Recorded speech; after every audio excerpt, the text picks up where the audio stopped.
the chosen few. From the shadows we rise with the rarest finds. Collect them, respect them, we're one of a kind. Toiling, we're in the streets, elite with defeats in this collectible feast. Toiling, never discreet, we're the heart of the beat, we're all playmates. Me, check our stacks, our collection supreme. Limited editions, every collector's dream. We're the myths, we're the legends, with every drop taking over the block, we never stop. In the alleys where the echoes play, Toiling's the name, hear what we say. Rising, thriving, always vibing. In our realm we're always diving. Toiling, bring the street, the lift toilets, setting the pace. With a snap of the case and a click of the lock, toilets on top and we're ready to rock. Collecting more than just toys, we're up. We're up. We're up.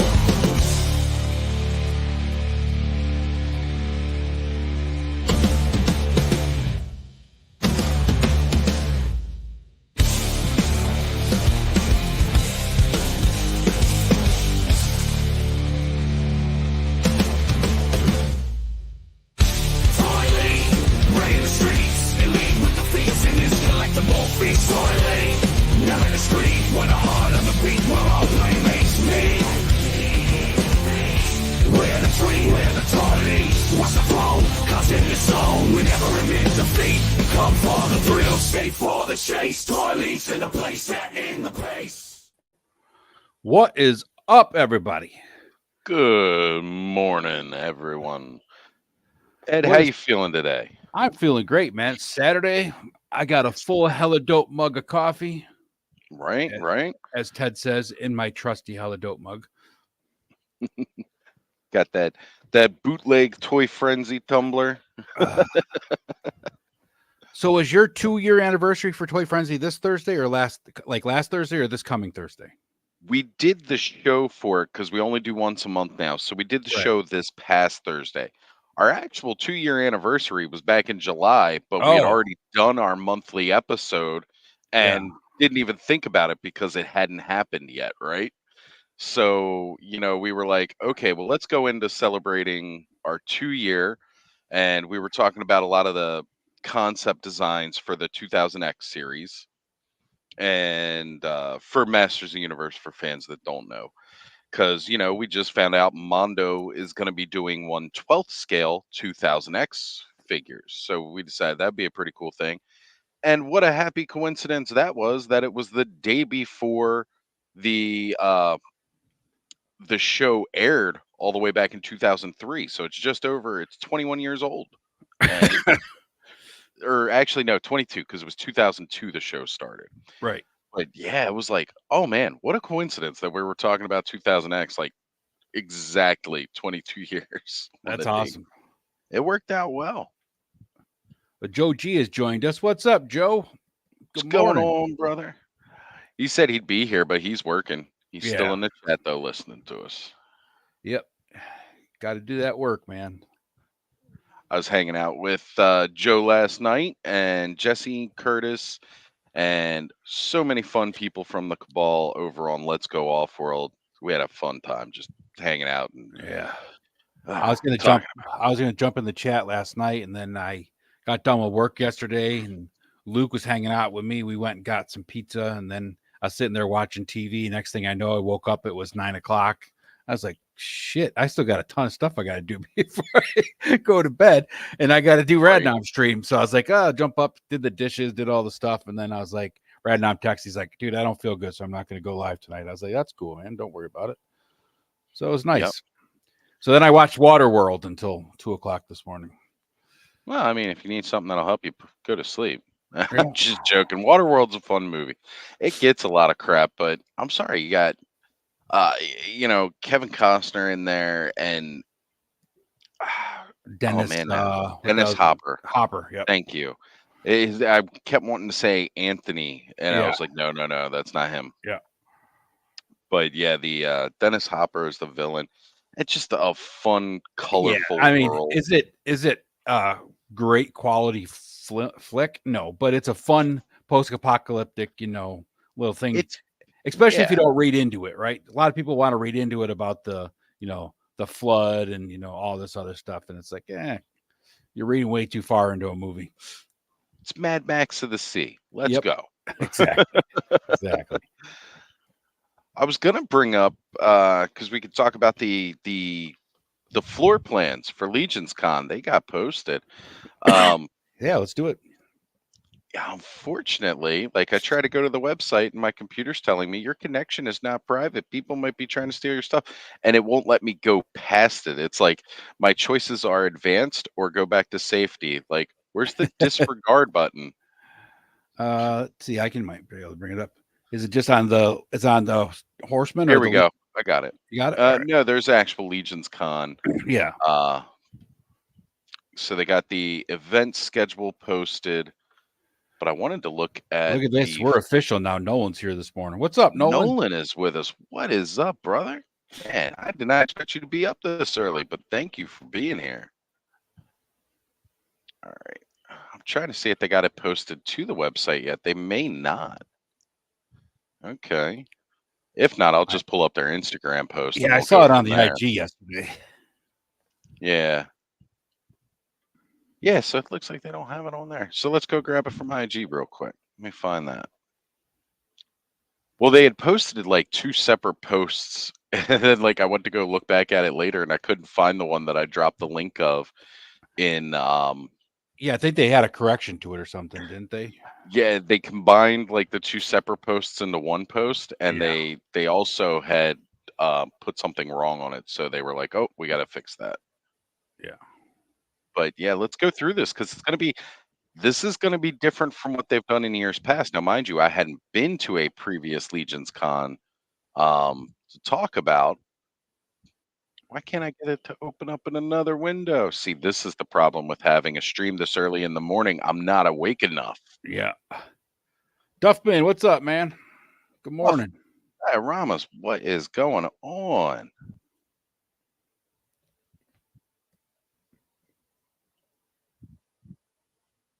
All right, we'll just make the whole freaking thing bigger, and then hopefully everybody else can see it. Yeah. All right, present, share screen. Window, here we are.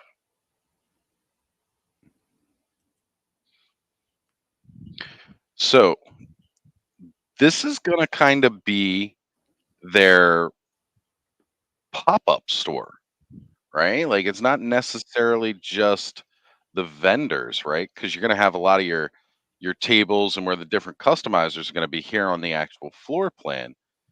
But this is, well, that's not what I was looking for.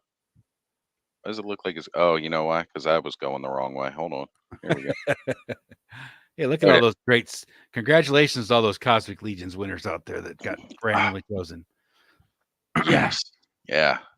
So here you go. You see exit to checkout right here. They can make sure that you're buying everything, kind of thing. They're going to make sure they inspect your bags. You don't get it. But this section right here in the middle, and I got to go back and rewatch Mythic Conversations from Wednesday because I didn't catch the whole thing. But they gave a breakdown of what this is going to be. So they're going to be printing pieces. They're all one flat color. They're all going to be green. That's what they chose. But they're going to be printing pieces. You could buy individual parts. Really? Yes, sir. It's going to be awesome. Yeah, so you just go in there and buy. Now, again, I hadn't watched the whole Mythic Conversations from Wednesday. I'm planning on doing that because we'll talk about this again later tonight when I have more of the details because rewatching it. But yes, there will be parts that you can buy. It's going to be solid green. Now, I don't know if it's just going to be like armor and weapons kind of thing or whether we're actually going to get like, sure torsos and arms and legs. They'll probably print off some heads. I'm guessing heads and then accessories. But maybe they'll do a batch of arms and legs. Who knows, right? It's hard to say. It's hard to say what those guys are going to do, right? But yeah, it is. I mean, honestly, they could print out a bunch of that stuff before, right? And just have buckets and bins of it. And then, it is what it is, right? You right? basically build the figure right there in the spot, and Well, I mean, that's one of the things that a lot of us have kind of been like, yeah, we would love to have that where you could just buy parts and then yeah, assemble your own. right. I'd Well, that project we were just talking about before we jumped on live, right? I'd love to get a couple of human heads that'll fit on the tusk bodies that are human, or at least humanoid, right? So I could have right. humanoid type of aliens as opposed to an actual alien head. Well, got that Fisher Rice figure coming out. I Oh man, know, he's gonna dude. look good. He's gonna look I'm good. already working on that. His star Starfire ship. Nice, nice. Oh man, I Oh, and the old man's here. Eldor oh from Eldor, Eternia. what Morning is there, up? fellas. Honored to see you, my friend. Honored to see you. I bet you that's gonna be crazy at that spot though, at that show, Legion's Con. I can't imagine it wouldn't be. Like the Jeez. line to get in this area Yeah. alone Yeah. is gonna be massive. But I like that they've got all this set up. It's gonna be really cool. You see, we got Associated Projects. You got Nate Barch. He's gonna be in here. We got D13. Chris is gonna be right here. It's got all of that mini Glycon Glyos creators. This is going to be cool. So there's a whole nother section right here that's just going to be all about the Glyos system. I mean, this is a really cool, dope little store layout. I almost kind of wish like I feel like I'm looking at a mall map, Yeah. like from way back, Yep. like looking at the mall Where's map the and exit like says you all are of here? right, and all of my favorite stores are in there. Yep. Yeah. It doesn't get much better than this, man. Legion's Con's going to be a lot of fun. I'm really looking forward to this. Not to mention the fact that I'm going to meet Joe, and Yep. now I know I can't give Joe a hug. I won't give Joe a hug. Joe's Everybody not a else, hugger. he's not a hugger. Can't even bro hug the Oh, man. That's Joe. okay. Look, We I'm need not judging people. we need to break him of that bad habit. You got to have a bro People, hug. people were selling him that last night. Like, oh, we're definitely going to hug you then. So Yeah. And then you don't want to tell people that, right? Because then it just makes it worse. yeah, no, we'll And that's what, Well, like, I'll jump in and I will defend you, Joe. If they need a hug, they can get a hug from a bear. that's right. I'll jump in. I'll help. But yeah, here's the overall layout with all the customizers and everything. Like here, you see Mortal Collections. We got right here. Emil Wickman's gonna be over here. We got Just Shelve It Jesse right here. Trevor, our boy, right here. So a lot of faces, a lot of names you recognize from around the community. And again, the more you hang out and do stuff. He did say he was working on it. He did. He said he's working on it for Legion's Con. Joe's therapist is like, just walk through the stores and randomly hug people. It'll break you that bad thing. Joe's like, I'm not doing that shit. Now he's known as the crazy I'm guy just in his hometown. I'm just seeing now, like somebody's gonna hit him with pepper spray, and Joe's like, Yeah. "Nope, I'm never hugging another soul." We love you, Joe. We do. We absolutely do. That's why we want to hug you. And our good friends Adam, Jason, Spiro Toys, you can see them right down here. Not to mention the fact that this one right here, people can't recognize this. This is Ideas from Mars. Good friend Matt Rod over at, you guys may remember Armies of Ashmore. Those will be coming up soon. And Artist Studios right here. A lot of good stuff. See, it's already true. He's like, they don't need no help for confirming that. It's already true. So it's just really cool to see this. And I'm definitely looking forward. I'm going to set up a mock table right here in the middle, the awesome zone. we'll set it up right here in the middle. Everybody will see it, the awesome zone. Just look for the bright green bandana. I do like how they have that floor laid out though, because PowerCon was laid out pretty good. That was my one. When you walk into a venue, right? Like PowerCon, you walk in, you got the main aisle, you look right down, right? And then everything is like aisle going across, right? Yeah. Front to back. When we went to Joe Fest, they had it set up so you walk in and everything was lined up this way. Yeah. And it's really weird, right? And it's like totally opposite of what you want, but like that layout is really clean. Even PowerCon wasn't that clean, It's like No, it was kind of like skewed a little, or you didn't Yeah. have like, well, because especially with the way they had some of the big guys set up too, Right. That was the problem, right? They had some it of the big broke guys. up the aisles, Yeah. you know. So this is very clean, and it helps that they put up like this mini store for themselves. Like a lot of the big names are right here in Yeah. one spot, one small spot, and then that'll help keep traffic flowing around all these other tables because you're Yep. not going to have a long line that's going to cut through the middle of all of that. So that is really, really amazing. Be interesting to Uh, see what the Sparrow team brings with them to show off too. oh man, I can't wait to get a look at the Craven and Yeah. oh man, because They I had know they're going to be Craven. bringing that prototype, the Raving. Sorry, I say Yeah. Craven because the new Yeah. Movie. new trailer. Yeah, Yeah. They Craven had the him at Hunter. Joe Fest. He looked really, really good. Um, I got to buy him on principle because of the Ravens. yeah. So like, I've just got to buy it. I'm excited because of that freaking lyre or lute, whatever instrument it is, it turns into a bow. That's an awesome concept. What? Like, who? How do you think of that? And Yeah. that's just Jason's mind because he's awesome. Morning, Jedi Master. What is going on? Good to have you. Always good to see people joining us. I hope you guys have some coffee. I had to get donuts for the occasion. I had to get donuts. Well, since we don't have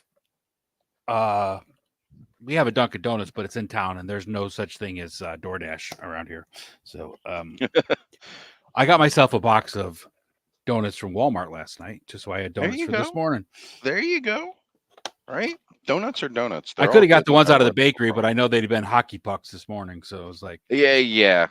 Well, they've probably been sitting there since well, yesterday that's morning. proud, right? They would have been there from yesterday morning too. So Yeah. I mean, even these ones are not. I don't know what time that Dunkin' opens.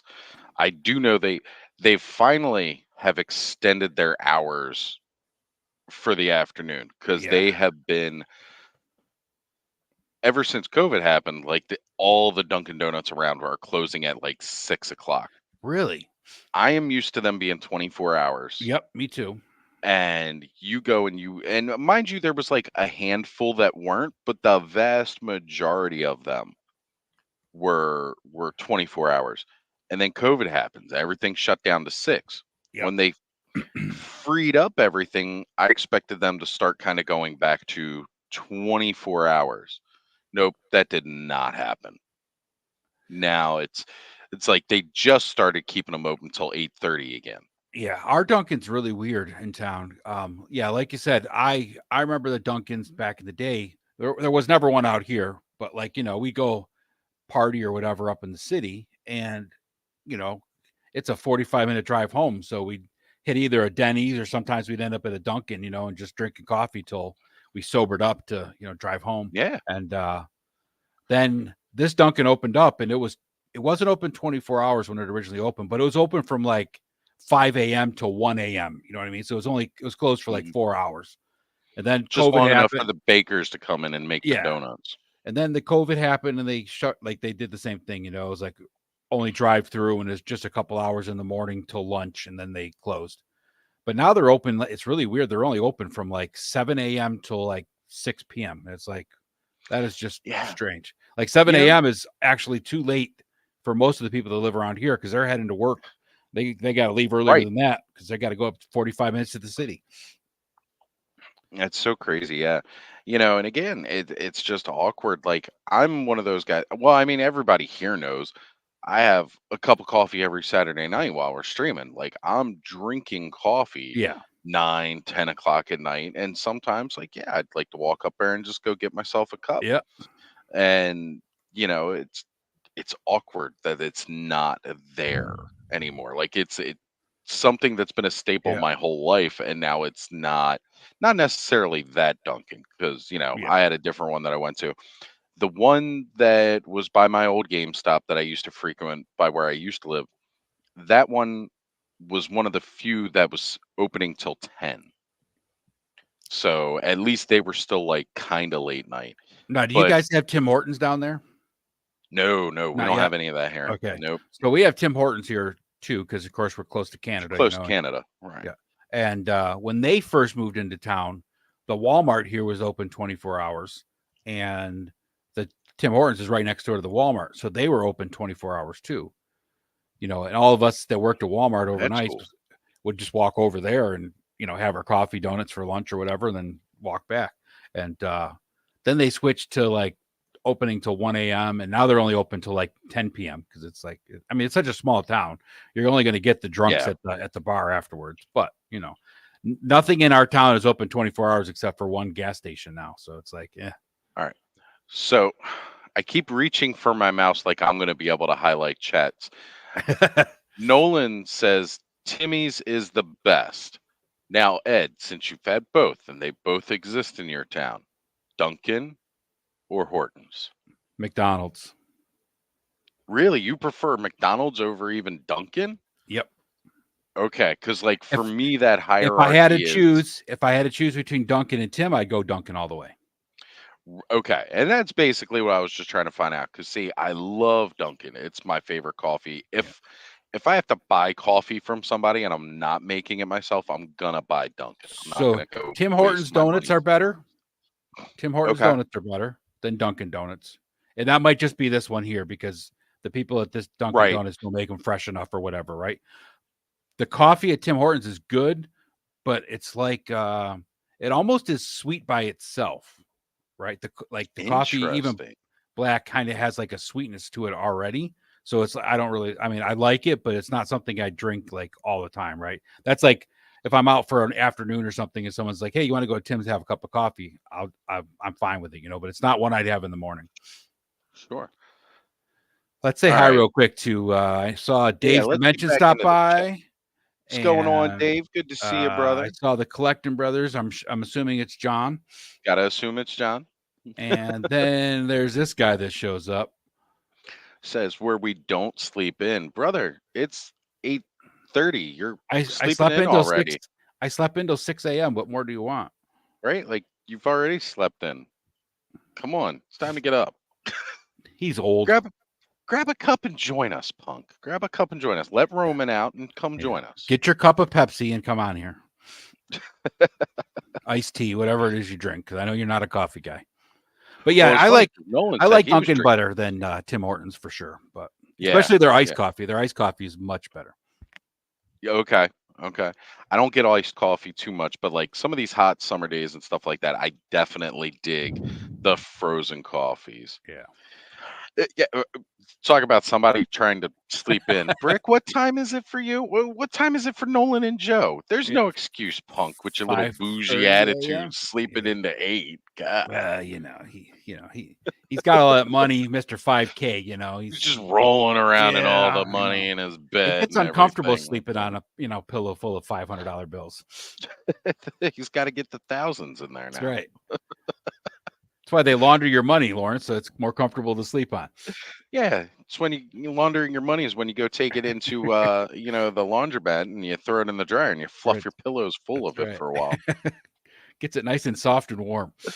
That's right. I'm trying to bring bricks up. Angry people need more sleep. Oh, that explains it. That explains it. I'm just not angry enough anymore. I let a lot of that go. Yeah. Very zen. Punk's not zen. All right, so Punk's continuing. Dollar bills, he sleeps on it real loud. I bet. That's why you got to fluff them. You got to fluff them up, soften them up so they don't make as much noise. Too funny. Everybody that's up like in Canada, in this area, close to Canada, like I know Punk has Tim Hortons, and he does like the ice caps there. The ice caps are like, they're like a milkshake, it's like a coffee slushy, basically. And they're really good on a hot summer day, but I really prefer like a iced coffee over like a coffee slushy. But if you're in the mood for a milkshake, but you want coffee with it, then you go get a iced cappuccino. There you go. That's pretty much the last several months. By the time Ziggy and I go out to go get our coffee, like I have hot coffee in the morning. Got to have my hot coffee in the morning. But then when we're out for the rest of the day and the sun's beating down and we've been riding in the car all over Baltimore, it's like, all right, we're getting frozen coffees, and that's Dunkin' Donuts version of a frappuccino, Yeah, yeah, the that's iced the same thing. cappuccino, It's the thing. It's the same thing as whatever iced you want coffee. to call it. McDonald's calls them the frappes, Yeah, which it's funny they're because I they're think of coffee McDonald's. milkshakes, basically. Yeah, yeah. And McDonald's is like, for me, that hierarchy is definitively it's Dunkin' top and then McDonald's underneath.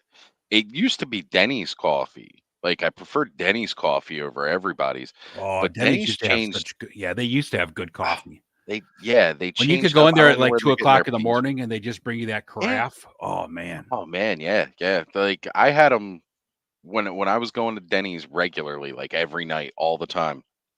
They literally would come by with a saucer and put the pot right on the table because Yep. they knew that they were going to be busy dealing with all the drunk people and not come back to refill my coffee cup quick enough. So they would come out with the pot and just put it on my Yep. table, and then they'd refill the pot the whole night. Yeah. We used to just go hang out at Denny's for hours after we'd go out Oh yeah, because there's even out here in the city in Buffalo, there's not a lot to do. I mean, after sure. the bars are open to 4 a.m., but you can only stay at the bars for so long. And then it's like, what do? You have Denny's. That's about the only thing that was ever open Yep. 24 hours. So it was like you just hit Denny's, man, and you just sit there and bullshit. Next thing you know, it's like 9 a.m. You're looking outside. You got to squint because your eyes are sore from being up all night, but it's bright out. And it's like, oh Jesus, what's Punk saying? Tim Hortons ice caps are amazing. They found a way to make a chocolate shake and a breakfast food, pretty much. I thought Ovaltine did that. Be sure to drink your Ovaltine. That's right. Drink your Ovaltine, folks. Got to drink your Ovaltine. Yeah. That's something you don't hear anymore. Is Ovaltine still a thing, or I think it's still on the shelves in places. I think I saw it a couple years ago, but I haven't seen it in a while. So yeah? Like, I don't know if it's just because I don't care and I'm not seeing the commercials, so I don't think yeah, about it, or if it's actually still just like in production. right. Well, I mean, think about like you're even younger than I am. A lot younger. Oh yeah, But yeah, you remember the time when like you sat down and you watched TV, and that's where you heard about all these products was just commercials, right? right. Now, even if you watch TV, all the commercials are like drug ads or, occasionally fast food Got to or, keep them medicated. something like that. You're not getting like the ads for, you know, g- green giant green beans anymore. I mean, we used to have Right, ads for the most bizarre right. things, it's like just Ho oddball ho things that ho, yeah, Green Giant. exactly. Like, like I remember these things. The Campbell's soup commercials always stuck hmm in my head because they were very appealing. They warmed your soul. Yeah. I'm the old Dunkin' Donuts commercial. Yep. Time to make the Make the donuts. Yeah. The donuts. old Fred rolling out of Yeah, bed 4 a.m. Fred the going in and make, Baker. yeah, going in and making his coffee. This is actually the time of year I like start and watch those because they had all the like everybody used to have like Halloween commercials, right? And they were blast, they were fun. So it was really cool to see all those, and Yeah. like I just get that feeling this time of year. I want to start watching those because this would be about the time we'd see that. Oh You yeah. get the back to school commercials, and then it's like right into Halloween from there. Oh yeah, this would be the Trapper Keeper commercials and the pen commercials would all come out about this time of year with the different pens that were coming. Yeah, ours in New York don't go back to school until after Labor Day too, Nolan. I don't know about. I think that's mostly a Northeast type of thing. Connor's going back Monday. Yeah, He's in PA though, so yeah, they're a Commonwealth. Their rules are a lot different. yep. This is actually the first year. So in That would be in amazing. hey, you know what? Let's we used to have this one really good Denny's. That was the one that we always went to. And that's why I always found that line in that one episode of Family Guy where they were like, it was after the world ended. And they were like, we got to have two Denny's. So that way we can say, let's go to that Denny's, not that one. That's not the Yeah. good Denny. Well, that's what it was like around here. We had like all these different Denny's, but the one that we went to was the best one. And like that one closed up. Like the building's not even there anymore. They totally tore it down.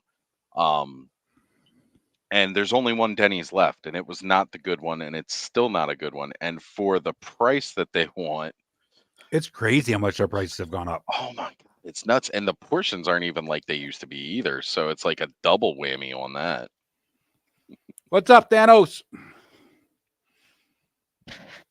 So I did send Punk the link because he's got to get his specialized invites.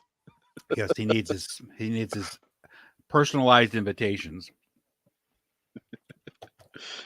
It's crazy though. Like I watch some of the old on YouTube. I'll get on like a kick where I watch like the compilations of old TV commercials. Oh yeah, You just see like so many commercials. Even something that was dumb as like a men's razor still had some form of like just made you feel warm and it cuddly, does. right? It's like, It's that nostalgia kick, and I can get but I a mean, better like even the fix off commercials of were like watching those old ads. families like loving each other and stuff like that. Right now, you got like some buff guy like shaving his face. It's like this is the best razor ever, But back in the day, it was like, does your husband or your father's need it? It was all about your dad needing a smooth razor shave, Yep. right? Yeah, So he doesn't close, scratch your clean face. shave. Yeah, Right. yeah, it's crazy. That's what it was. Yeah, it was funny. Allison sent me like a retro commercial the other day. Set back, like the tagline from the reel that had it was like, "This is going to be the most '80s thing you've seen today." So I watched the whole commercial and I'm just laughing. I was like, "That's not an '80s commercial. That's fake. Somebody made that with AI. There is not a Newport in sight." Or Salem or whatever Yep. cigarette brand that it was. It was a Jordache jean commercial, and it was kind of like advertised towards the teenage kids. Yeah. But clearly, the actors playing them were not teenagers trying to Yeah. rock these jeans, and that's why they didn't have cigarettes in it. Yep. But it was just one of those things where I was like, there's not a cigarette in sight. That's fake and made up. Yep. AI generated BS. They don't know nothing about smoking in the '80s. Then you get like to the holiday commercials, like McDonald's always had the The most best. amazing holiday commercials. Folgers coffee, Yep. Maxwell House, all those things, man. Yeah, just great. Folgers, man. Yeah, that freaking everybody in the house starts waking up to Yeah, Christmas. Not for the kids are waking up for the presents, but the yeah, parents are waking up and they just yeah, smell that coffee in the yeah. room. The little kid starts the coffee maker, and next thing you know, the parents are like, Let's get up Yeah. so we can start yeah. Christmas. Whew. That was always good stuff, man. Hey, it's just fun to reminisce and bring back those fun Oh memories. yeah, And see, it all comes back to the coffee that's right. It because always this comes is back to coffee. Clubhouse Cafe, so we got That's to be right. talking about coffee here. That's right. Of course, my mistake was I bought this Dunkin' when I picked up the donuts. I didn't start a fresh pot of coffee. I should have started one because I know we're going to go for a Yep. while. My fault. That was dumb. At some point, I will get up to go make that pot of coffee when we head to the outside. Hey, good morning, Ted. No, we're just having a little No. Saturday morning Clubhouse Cafe. That's right. We're not doing 24 hours. We're waiting a whole nother year for that Yep, one. exactly. We're going to make guest appearances in Punk's 36-hour stream, but I don't Yep. think any of us are going for the full gambit No. again. No. There's nothing big enough to keep us talking all day at this point. If you were to watch a 24-hour stream with us now, part of it would literally probably just be Ed and I sitting here silently playing with our toys for a couple hours or something, Or and not even paying discussing our favorite ground of bean and for coffee. Yeah, absolutely. Because you got favorites. I'm Yeah. sorry. It's why people ask, like, I hate Starbucks. Yeah. Like, I do not like it. And people go, "Why? It's so good." And I'm like, "No, first off, it's way overpriced because there's no 100%. reason that coffee needs to cost that much if I Nope. can just go get a coffee for half the price at Dunkin'." And don't tell Yeah. me it's the beans because all they do is they roast those beans a little bit longer. Yeah. I say that, but that's because their beans taste burnt. Yep. That's not appealing to me. That does not please my palate. Yeah. Get rid of that That's silly job, Ted. Come on now. Come on. We got to get rid of that silly job. We're going to keep promoting Hello Dope Toys so you don't have to do that silly job anymore. All right, we're working on it. I prefer the McDonald's coffee. I always have, actually. Yeah, Even McDonald's when is good. I like McDonald's coffee. That's what I have for my coffee maker. I buy the McDonald's in a can. Okay. I just like the Yeah, way it that's tastes. good. It's got a better Like I said, Tim Hortons is good. It's whatever it is about that coffee. It just tastes sweet to It's me got a automatically. sweet to it. Yeah, Yeah, and I'm that's sure it's weird. something to do with the way they roast it or the type of bean it is. I'm But sure. um, Let me you know, find out they candy the beans before they right, grind them up. right. It's possible, right? It is. Could coat them in a little bit of sugar. It's hard to say. Joe said he could talk about Legion's Con for about 24 hours. Hey, you know what, Joe? You know what, Joe? Forget your silly job too, and come join us, and we'll talk about Legions for 24 hours. I'd be down for that. There's a lot I still need to know and Ted learn. says, "Please take this silly job away from me." Hey, brother, look. We're working on it. If you and Ed, you guys get together, look, I know Punk's got the exclusivity on the Mossman uh commercials and stuff like that. That's great. Come with some other commercials, man. I stream for 6 hours a night. I will do a 1 hour every hour. I will play a freaking hella dope commercial. Oh, there's something special coming to Hella Dope real soon. That it's going Yeah. to be great for our commercial. So I won't Hey, say more I'm than just that. Even Ted doesn't know what it is yet. So okay. Cool. Now, you guys get me commercials. I am gonna do everything I can to promote the brand. Period. I'm sorry. I love you guys at Hella Dope. You're amazing. Ted, you and Aaron are great. I want you guys to succeed. I want you guys to be the #1 toy retailer, online toy retailer. that's Fuck right. that big bad place and Yeah, Entertainment fuck them Earth, guys. all that. No, Fuck them guys. for real. Yep. It's just not, I'm not there. And the more business we get you and the bigger you guys get, and then the faster you guys will be getting the toys too, which will beat out all the rest of the competition. Ted will be licking stuff all day.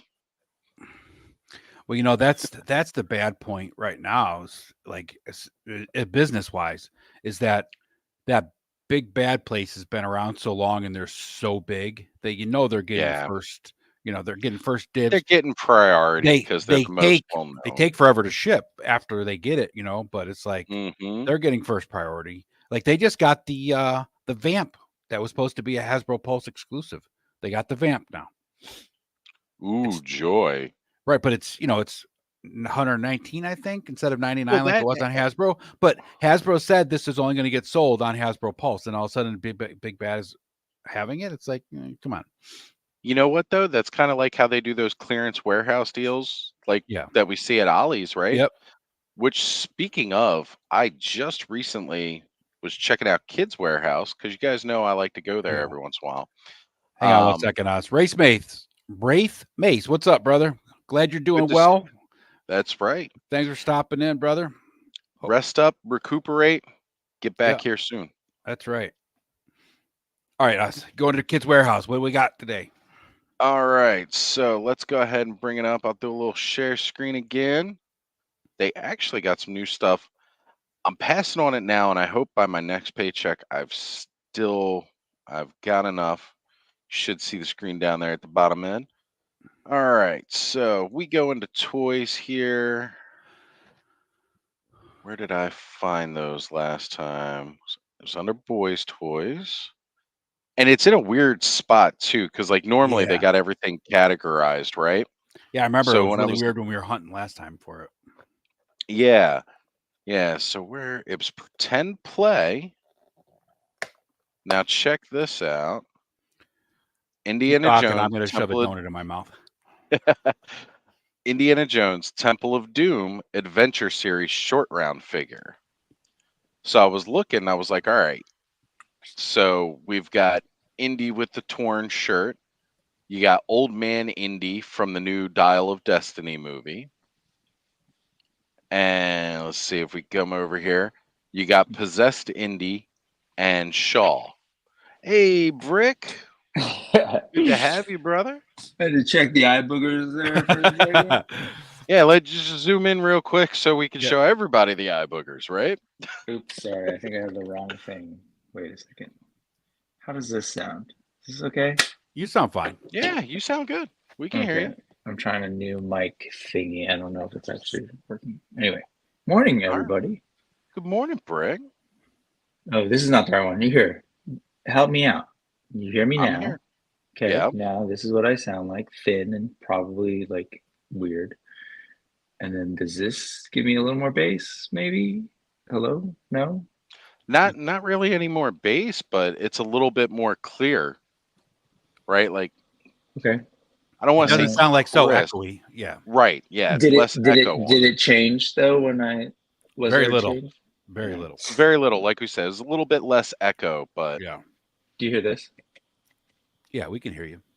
No, do you hear no, me no, tap? he's doing something specific. No, Do I you hear don't hear that. tapping? Oh. I did Oh, not hear whatever. tapping. Oh well. Well, you Well, hear it's what you hear. not Sorry about that. necessarily a Good bad morning. thing, though. Good morning.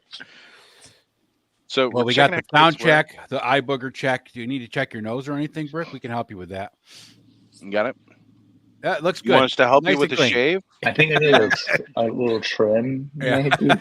Get the little, got to get the dividing line between Okay. the nose and the I don't mustache. mean to interrupt whatever you You're fine, brother. where you were at, but I was just telling you guys in chat, like the school schedule, it's so freaking dumb. Like this whole week, I've been going in on the last week. It's been a struggle to like get up 6:30. I'm like, of course. This is like even during the regular school year. Every Saturday, 5:30, like it's no thing. Like my body just won't let me sleep. Anyway, that's all. Hello. Totally understand, man. Totally I was I'm that understand. way when I was in school. I couldn't Right? wake up for a school day, but Saturday morning I was out of bed watching those cartoons at 5 It's a.m. no Yeah, even if I wasn't watching the cartoons, I'd still be getting up at 5 a.m. Exactly. And again, you're right, absolutely. All week long, it's a struggle, and you get to that weekend, and it's like, now I got no problem getting up. Yep. I'm Well, you glad know you what? showed that picture, Brick, because it sounded like you were taking a leak in the back there. Yeah, no, that was earlier. That was when I was trying to find the link because that thing is buried. Yeah, I was gonna post it again. I totally forgot. Did you? Sorry, you're in the middle of a catalog thing, and then I heard you said that we didn't really have something we could talk 24 hours. Are you kidding me? Like we What could talk cartoons, we could okay, talk. I'm just let's do it. saying we could Right? keep going. I can't Actually, actually go, but let's see how but long we can go. before we, I'm sorry, we should get back to that catalog thing, but I did want to talk about the snake lair. Let's go ahead and talk about that. No, I'm kidding. Fuck the snake lair. Let me know your real feelings on the snake there. You know what? Why not? Let's just rehash that whole That's thing. right. Every Clubhouse cafe turns into a 4-hour Right. bitch fest on the Yeah. snake fire. I'm gonna make right. my own coffee over here. No Tim Hortons. There you go, man. I'll be getting up to make my pot in a minute here. So the 5 Indiana Jones figures that they have for the Adventure series are all part of the same build-a-figure wave. You can actually, or build a artifact wave. Right. Which So artifact is that they come with? So this is the one from the Temple of Doom. Oh, Temple of Doom. Okay, yep. Yeah, where they store the stones. Yep. Because I think it's Short Round is the one that actually comes with the stones. But it's pretty cool. You know, Is that the Shaw's short round only that comes 7. with the extra fedora though? That's a cool thing to grab. Let me go back and check actually, because I don't know that it is, but we're gonna see. I know he comes with the torch. Yeah, he comes. I think he comes with his baseball hat and a fedora for Indy. He's got a little Indy voodoo doll. Yeah. See, there's him with the torch. I remember that. It's a soft goods jacket, which I'm interested to see how good the soft goods is. It's Hasbro, so now he does have the extra fedora. Yeah. Oh, he looks so cute with the big old hat. All right. Oh, and he comes with a knife. I didn't realize he came with a knife either. Yeah. So I Good passed morning, on. Aaron. Morning. Morning, Payne. What's Aaron, happening? What are we looking at here? Indiana Just Kids Jones Warehouse. Hasbro stuff. We're looking at tiny Asian boys in giant hats. Talking Brett about says how they're cute cute. they are. Mildly disturbing break. Sorry, Aaron's like, what did I walk into? Tiny Asian. Am I Yeah, on the right exactly. screen? I just, I could have sworn you said 9 your time, but this is 8. You were 8 your time, so you changed it. Yes. So No, I said 8 to 11. Yep. okay. He said 8 to 11, at which I 8 to balked, 11 and here I East am. Coast time. So that's 7. Yeah. your 7. Yeah. Right? Well, I was busy anyway for the last hour, so it wouldn't matter. It's all good, man. It's all good. Always good, brother. That's why we're going for 3 hours. Give people some time to come on and pop in, say hi, do their thing. Yep. Everybody drinks coffee at different times. I drink coffee from the time I wake up till I go to bed. So. Yep. Same, man. Same. But yeah, it's really cool because you can get, again, an entire build a artifact wave here. And it's not a bad one because honestly, the little pedestal that you build with this, it's a giant skull. So I could totally repurpose that with a Necronomicon. Oh, yeah. You get a snake here. So that's pretty cool in and of itself. You know, I love the snake, and that's the one that sits on top of the pedestal. I wasn't paying attention to prices. I just saw Indy was $12.99. How much is So the they're short all. round? Oh, short round is actually $15.99. He's like the most expensive. He's the most popular and the most short pack. That's why. Of course. Mm-hmm. Yep. Those cute little Asian boys cost money, Perk. I'm sorry. He's not the most expensive. He's tied with shirtless Harrison Ford. Oh, Clip it. See? You're paying for skin there. Yep. Totally paying for the Harrison, Yeah. shirtless Harrison Ford that comes with 0 accessories is the most expensive. Yeah, this figure certainly has the least amount of accessories. Yep. How But it much? has The least likely figure that should have been made. Let's be honest. Mm-hmm. Why Who's do that? we need shirtless Harrison Ford? I mean, let's be honest. There's not a whole lot of musculature there. It's just kind of. Well, on top of that, he was shirtless for all of what, 3 minutes in the movie? Yeah. I mean, Towards the very end of the movie, when he's possessed, yep. because that's what this one is, or hypnotized. They won't use the Yeah. term possessed. Yeah. The hypnotized Indiana Jones, and it's like, and when I was first looking at this figure, I was like, "Oh, that's cool," because like his hair's kind of decent. He doesn't have the hat, so I could have him like as a regular Indy without the hat. And then I realized he's got the marking, and I was like, "Son of a!" You could probably take that off with I'd some have to take it off. Some Windsor Newton. Take that Winsor off. Newton. Yeah. He's Yep, got no so- chest hair at all. Mhm. What are you talking about? There's a little chest hair there. And Harrison Ford did not have abs. I'm sorry. He didn't have these abs, that's for sure. Yeah, no. So is But this is like at Kids Warehouse. I was gonna say, is it much cheaper than it was? How much was it in They store? were $24.95. $30. Yeah, they're the same as a. Thanos says, "I can flock the chest hair on for you if you need it done." That's true. There you go. If that's the breaking point on this. Yeah. Honestly, for me, it's just more about being able to get this entire wave for a little over the cost of 2 figures. Yeah. And build the artifact, right? Yeah. So that's They available usually at have Kids good Warehouse. things at Kids Warehouse occasionally. Yeah. Oh yeah, no, they've had a bunch of really good deals over time. They had Zorana for like $8. Yeah. Well, I got Largo's 5 saying at Ollie's, the SH Figure Arts Indy is a really nice figure. I didn't get that one. I do have the Mezco Indiana Jones on pre-order. If you want some really cool 1/18 scale kind of Oh, rover those look vehicles, good, man. yeah, from the Buzz Lightyear movie, Yeah. $7.99. Only problem is they're strictly 1/18 scale. Yeah. So If you're a 1/18th guy like Fat if Red you're Foo, 1/18 guy, that's perfect. The food. That is perfect. And yeah, like again, occasionally they got some pretty good stuff. Actually, I'll go under.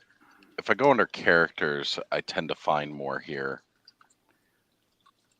I might have to check their Ghostbusters section, see if they got anything updated. Oh, so we got the Tiger Force Dusty figure. If anybody's looking, $12.99. You can still get the twins, $7 a piece. what is that mech between them? That is the Megatron and Baroness. Oh, okay. And that's man, how much is that? $44.99. $44.99. So it's down from $100. At one point, I had that on order from Hasbro Pulse, but that got canceled. I don't blame you. I was like, ooh, I years want it. ago. That's all they got left from Ghostbusters right now. I was hoping to see maybe some Frozen Empire goodness, maybe. What's that on the right? Looks like a sideways GoBot. Where here in Ghostbusters again? This? Was that the last screen, the very last item? Yeah, what is it? There's a GoBot that like a janky GoBot that looks like that. I'm on this my is phone, the so Ghost. everything is super small. Super tiny. This is a Ghost Whistle, and this was their customizable proton blaster. Hmm. And I the keep ghost trying to- whistle was just to mimic the death scream. Yeah. Hmm. I keep trying to get Ted and Aaron to use the janky section for their scratch and dent section of their toys. Wouldn't that be a Janky There you great? Town go. Central. Yeah, It's wouldn't gotta that be a Janky great Town name for Central. a scratch and dent section on a toy company? Janky. Janky Town Central. Yeah. Oh, I that dig. Lightyear, you can. Is that dress up gear? Sorry, I'm behind. Yeah. It's all right, Brick. I'll pull it up for you. This Is that the one this 6 scale figure? This is 5:55 in the morning. That's 12. Is that 12-inch one, Laz? Oh, that's Let cool. me see the size right here. Yeah, 11.6. Yeah, So 'cause- just under 12. Some of the guys that I'm friends with that do, like Jeff from Skunkworks, he's used some of these parts and customized the G.I. Joe figure with it. So I ain't do gonna send lie, them it's a those good by. looking spacesuit Yeah. for that. Yeah, What's you know up, that Robert? little for the news, the little intro, the MTV style Spaceman is based on that 6-inch figure of this guy with like a skull head. Nice. I like Those little those vehicles they designs a made lot. were good. So Yeah, I'm a big fan of like the bubble dome.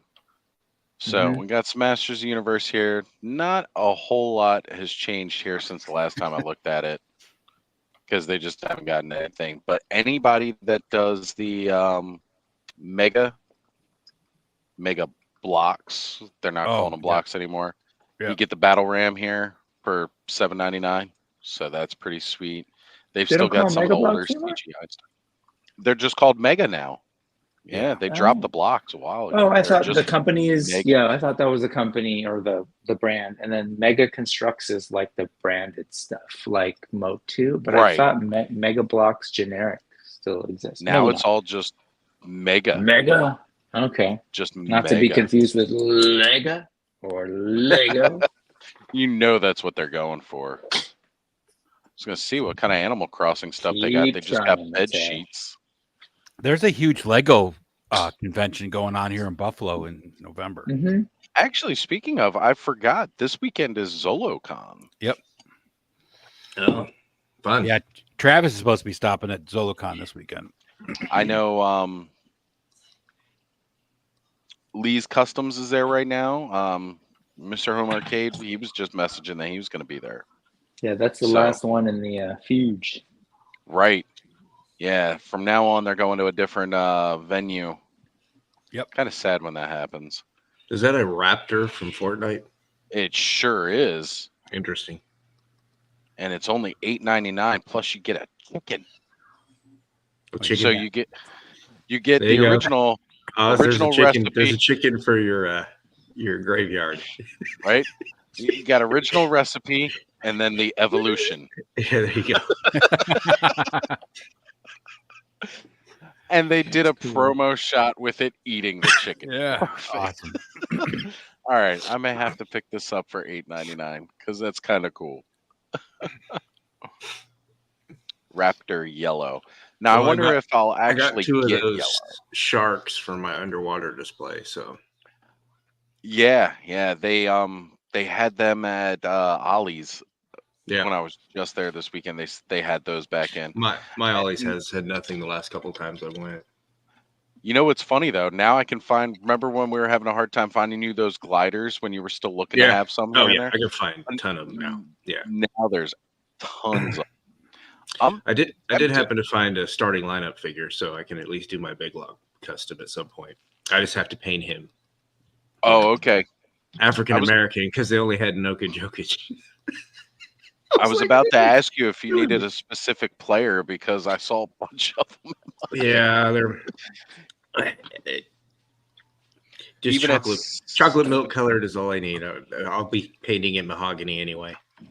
What's This up, is Travis? This is a Clubhouse coffee klatch, Travis. I know you don't right. drink coffee, but you can come have a glass of water with us since you're on a 75 hard. I don't drink coffee Yeah. either, but Did you say coffee klatch? Yes, coffee. yes.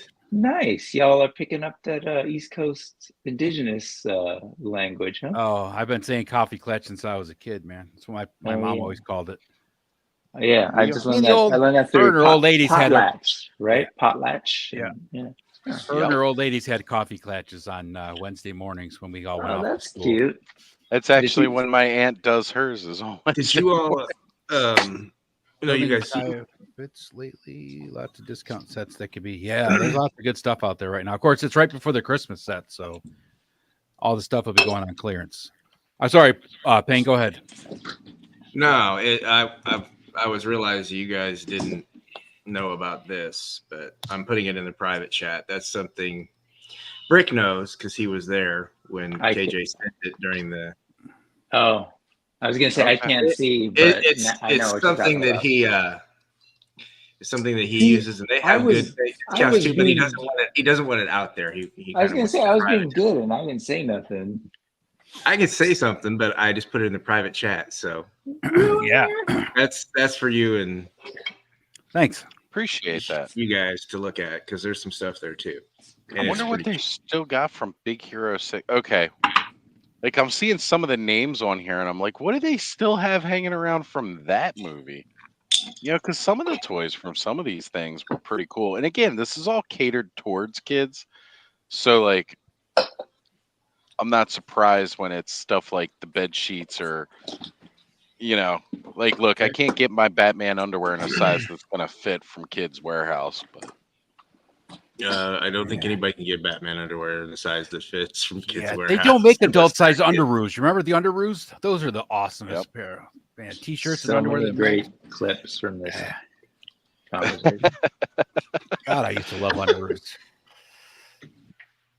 Rick's making new shorts as we speak. Yeah, he's clipping it.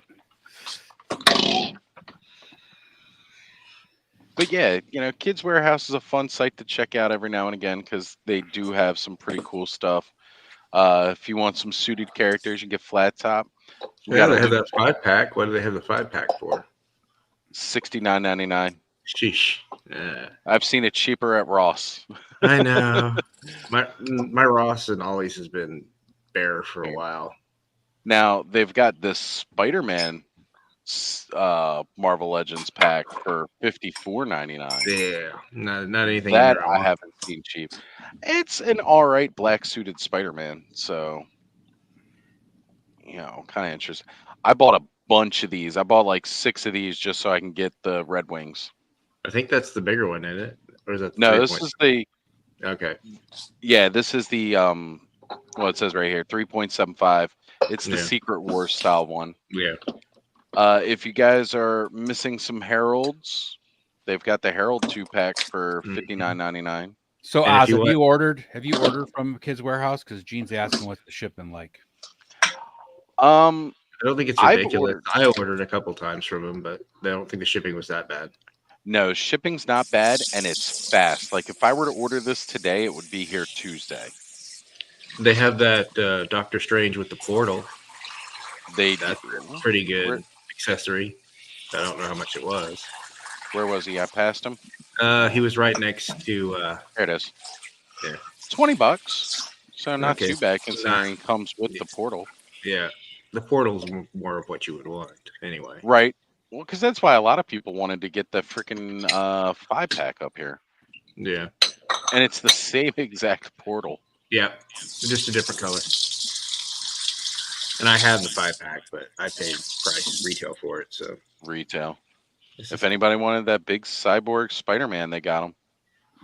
So you just have to wait on the larger price stuff for whatever reason. If you just wait on it, it'll go on clearance. So I mean, like the Mutton Junkyards, they went on clearance. You know, they got 50%, but I didn't get any extras. But see, I still didn't find those. And let's be honest, we all know exactly why I want it. At the link I sent you on, there's maybe one there, but don't put it up on this. That's for you later to look through. Sure. The place that I go to in the town where my parents live, like it's like a warehouse outlet. They have the Mutton Junkyards for $22. I want to say now. Yeah, ain't bad. I So got all excited. If you wait on Naga Hide, you might be able to find him for $22. Yeah, that wouldn't be bad. I got all excited here because they had NASA. I thought I could buy a discounted rocket ship, but no discount rockets. See, and I like looking at like the other weird stuff, not necessarily like the main toy lines that we collect, but I like looking at the other like little weird things just because you can find like those different world building elements. It's like this is something that I would never buy on its own, but getting it cheap from something like this, it's Well, like, okay, I'll buy that for that. It was like Ross. They had those mechs with it's a 3.75 inch or 4-inch figure. Yeah. But they're the like mechs. Those are great for Joe. Yeah. Yeah. Or even like Or for me, an space. aliens guy, Yeah. because I like that, and that's kind of like power loader. So I was talking with Skydro Walker yesterday, and he was talking about he's got the whole team for Mighty Morphin, but the Yellow Ranger. And I told him, I was like, I'm pretty sure I saw that on there. So if you're watching this, Skydro, here it is. You get that Yellow Ranger, $9.99. And if that's the last thing you needed to complete your team, there it is. Rick is getting all fancy with this coffee back there. I know. Can you hear all that? He's frothing it and everything. Oh, sorry. All right, here's Punk section. They got a Tony Hawk section here. Oh, look, Punk, you could get some curtains. Wait, they have a Tony Hawk section? Yeah. Yeah, Reaction? Tony Hawk curtains. I wish it was a Tony Hawk reaction figure. I'd buy that. Hey, Brick. Mr. Wonderful wants to know if you know who from Spiro is going to be at ZoloCon. The main team, Jason and Derek. Derek? Okay. And I'm not sure if Derek's partner, oh my gosh, I'm forgetting her name. I've never met. What is her name? She's awesome. She's really cool, but I can't. I've never met her, so sorry, I don't know her name. She's awesome. I can't remember her name either now, but Marvel Legends has been hitting some really good stuff the last couple of waves they put out, man. Oh, they definitely have, yeah. And Largo likes the retro space toys. Me too. Definitely need some retro rock. Brick knows the value of coffee done right. Kudos. Where is it? Where's the camera? There's a camera. Yeah, there's a little bit of froth on it's that all bad frothy. Mm-hmm. I mean, if I'm gonna drink it, it better be good. I'm the opposite. I appreciate a good cup of coffee, but if I need coffee in the morning, it doesn't give a damn what it tastes like as long as it's I'm in the treat yourself. Hey, Brick, do your kids like Nerf? Oh, that's awesome. I tried mine. Oh, wait, I do. How much? Well, so originally $250 down to $80. Yeah. And it's I like Nerf. I bought them a bunch of Nerf guns, and they were into it for a good, 2 months. I hear you. I got a whole Nerf armory downstairs in the basement. So I'm that guy. Yeah, I'm that guy who, for his son's, I forget what birthday it was. We were in the park. It was Star Wars themed. Every kid got a pool noodle lightsaber, and they all ran around and hit each other. And then I made a giant Death Star with a tiny, tiny hole, and they had Nerf guns, and they had to shoot it into the Death Star. Into the 2-meter exhaust port. That's awesome. Yes. I love it. None of them use the Force. Now, some of them use the Force. But... Womp rats are a little bit larger than 2 meters, and I take them out all the time back home. Exactly. So what's cool here, like they've actually got just about all the pieces to the modulus Nerf gun. So you can actually buy all the parts, like super cheap, and build that. This one right here I'm kind of a fan of. I have no idea the modern names for any of the new Nerf guns that are out. Like I used to have that old Nerf bow. Do they still sell the Nerf crotch bat, or is that not a thing? I don't even know. Oh, sorry, that was an old SNL. Got it. Skit. God, I remember that skit now that you say it was SNL. Love SNL. I had like 6 versions of this particular gun. They keep renaming it. They keep re-releasing it. It's still the same damn gun. Oh, man, I'm kind of bummed out that Connor got this guy. It was the Fortnite, and he wanted the compact SMG. I bought that for full price. Now I could have gotten it for $19.99.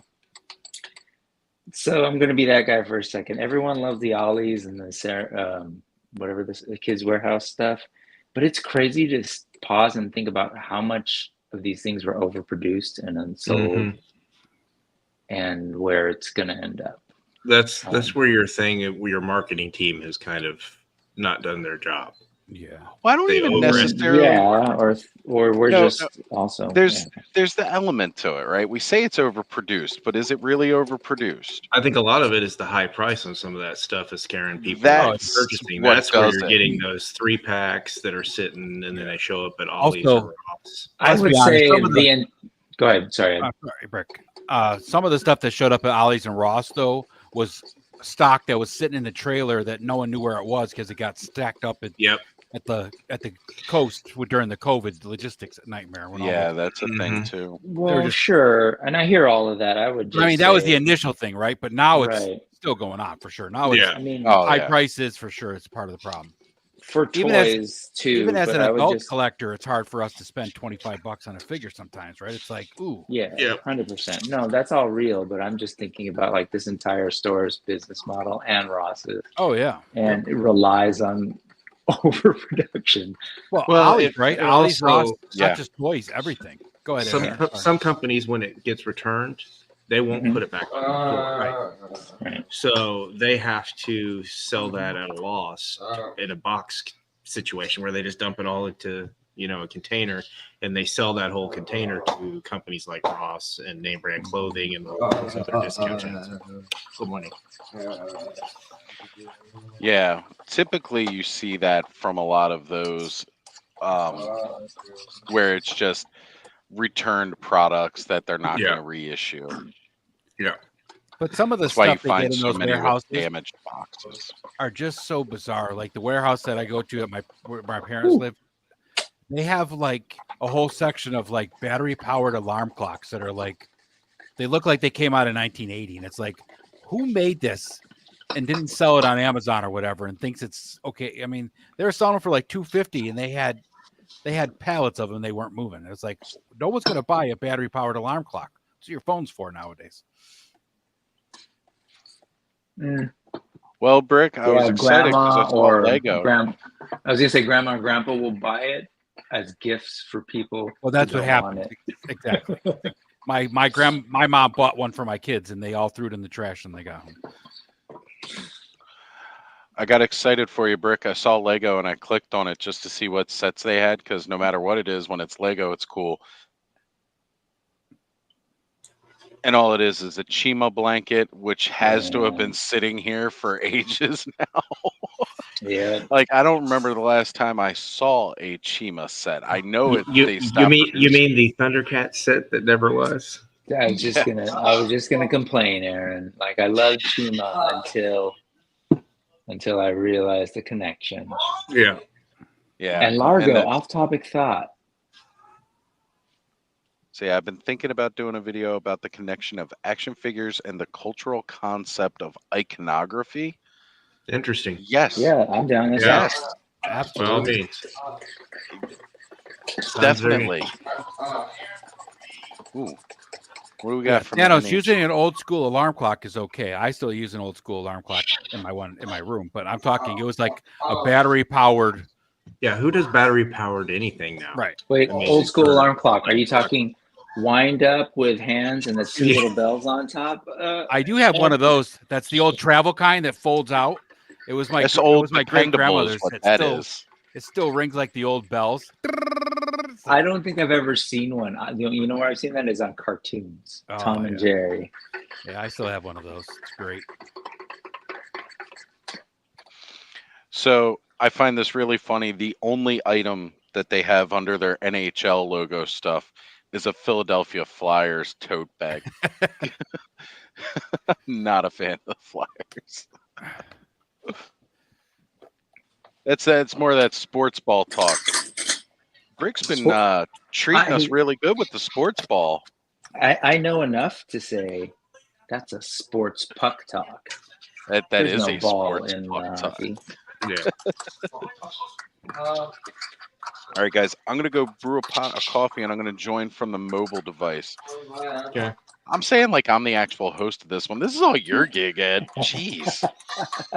Real Thanks for quick telling us, before you Oz. go, what's your shirt? Collector. Collector for life. Oh, that's cool. This is a custom shirt. Skeletor. Okay. Yeah. Yeah, my aunt went and she went to like, Teespring or one of those things or something like that, made a custom design for me for Christmas. Oh, that's awesome. Good job, Auntie. Sometimes when you have your family buy you clothes for Christmas, they're actually pretty awesome. Oh yeah, right on. I got. That's the one thing I got from the kids was a Hedera T-shirt for my birthday. It was great.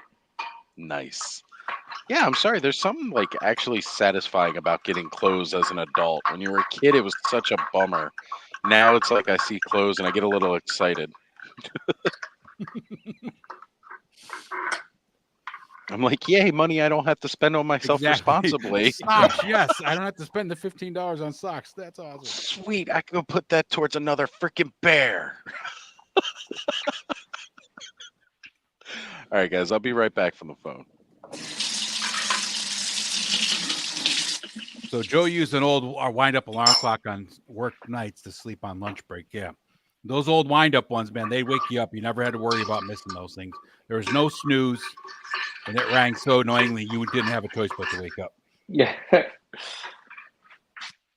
Yeah, I think I might have seen them on live action TV. I have vague visions of people trying to slam it on the side table. Yeah. Throw them out the windows and everything else. So. All right, now that Oz is gone, what are we going to talk about? You want to talk? Let's Saturday morning, man. I'm hanging out with friends at 6:16 a.m. Let's talk about cartoons. I'm down with cartoons. What's the what was your go-to? When I was a kid, it was basically anything Hanna-Barbera. Oh, God, we're starting deep. Love it. Yeah, Go. Thunder and Blue Falcon and Harvey, the Birdman. And I'm going to be that guy for a second. Thunder was Ruby Spears because I want to credit the creative folks behind that. Yeah. But the rest of it was Hanna-Barbera. Yeah. That's true. That's right. That was. Yeah. God, I would love, we talk toys all the time and you see it. Like there's a bunch of us oldies who jump in. I want a Space Ghost. I want Johnny Quest. Anything Alex Herculoids. Yeah. That one company was making them in 5-inch scale for a while. They were pretty decent figures, but they're so expensive now. It's not even worth going back. But the thing is Space Ghost, that's still pretty reasonable. $150. Yeah. Didn't Jada get something from WB and Scooby-Doo license? So I wouldn't be surprised if we start seeing some of those. Yeah. June from Jada has said, like, specifically, I want to do a Space Ghost. Yeah. But the current license, that's not there at the moment, but he's interested in it, which would be it's a comic book. Who's ever making that comic book has the Space Ghost license right now. Oh, okay. Well, I don't. They may not have the license, but they're the ones that are doing the product for it right now. I'm super specific, scale wise. I love Jada's stuff, but I only got a couple of Street Fighters just because they're smaller. Yeah. But I also would, if Jada were to do it, which they should because they'd rock it, but it would be real on model, which is incredibly cool. Yeah. But at this point, I think I want, I want everything through a certain kind of filter, that would work with my stuff, I feel like AWOC, Masterverse, and even Legions all kind of work together. Some NECA, a little bit more on the photorealism, some level of interpretation. If they did the Herculoids along the same lines as the Frazetta girls, would be pretty badass, right? Yeah. Yeah. Just start a company, Ed. Just start a toy company. And give me what I want. You could do Thundar in that vein too. Yep. Yes. Did you order your Frazetta girls yesterday, Brick? You know what? I did not. You're talking about the Norseman. No, I think I'm on pause a little bit from that because I didn't order Tigre either. They're cool figs. I like Dark Wolf enough, but one, they're on the pricey end, and I don't know. That Norseman is basically Dark Wolf, right, with a different head. Yeah. body Yeah, but wise. he comes with some really cool, like he's got a He soft does. cloak and some chest armor. So I don't know. I'm for currently $70, on I couldn't say no. Yeah, no, I don't blame you. It's Yeah. a fantastic looking figure. I love the sculpt. I didn't get the Dark Wolf either, though. So I guess that's that's kind of one of those things, right? It's like a trade off. Yeah, and you've got the King Conan Yeah. from Mezco. Yeah. I've been posing them together, and King Conan kind of spoiled me, I guess. Oh, King Conan's a great figure. I keep going back and just hoping I'll find like one of the old Mezco Conans, like some rare, somebody's selling it for a rare price on eBay, but they're all going for like $300-400. It's like, yeah. Oh, the full figure? Hell no. I got the head for it was like $15, and I guess That's pretty cheap nowadays. You can't even find the head. That's what I noticed because I went back to find the angry one. I was like, oh hell no, those things are up there. Largo wants to know when you're going to start a Saturday morning cartoon power hour. Man, when he makes enough from YouTube to Appreciate retire from teaching. Yeah. Yeah, no, that's. I don't know how people do it, man. I think I mentioned this to you. Like, part of the reason I started the channel a couple years back was when I first started teaching at this latest school. It was like 2018 when I transferred over. This was like, and I started teaching GovEcon, which was new to me. I had a lot more kids saying, like, because it's econ, so I want to help them like plan out and use like the budget of a salary of what they'd be getting. And I get kids saying like, oh, I want to be an influencer. And like, I literally had zero concept of what that's like financially, how you even go about starting. And that was part of the impetus after like doing lockdown and being basically a YouTuber for kids in the freaking lockdown teaching online. I was like, you know what, let me just try this out to kind of figure it out. So now that I know what the numbers are and how it all works, it blows me away. And I feel like, obviously we're very super niche in terms of audience. Exposure. So I get it. And I look at people's numbers, subscriber numbers and views, like for like, I'm referencing myself for real channels. I get how that might be possible, but man, that's a long haul to retire off of, or to. The problem is that every kid wants to do it too, right? So you got to find that.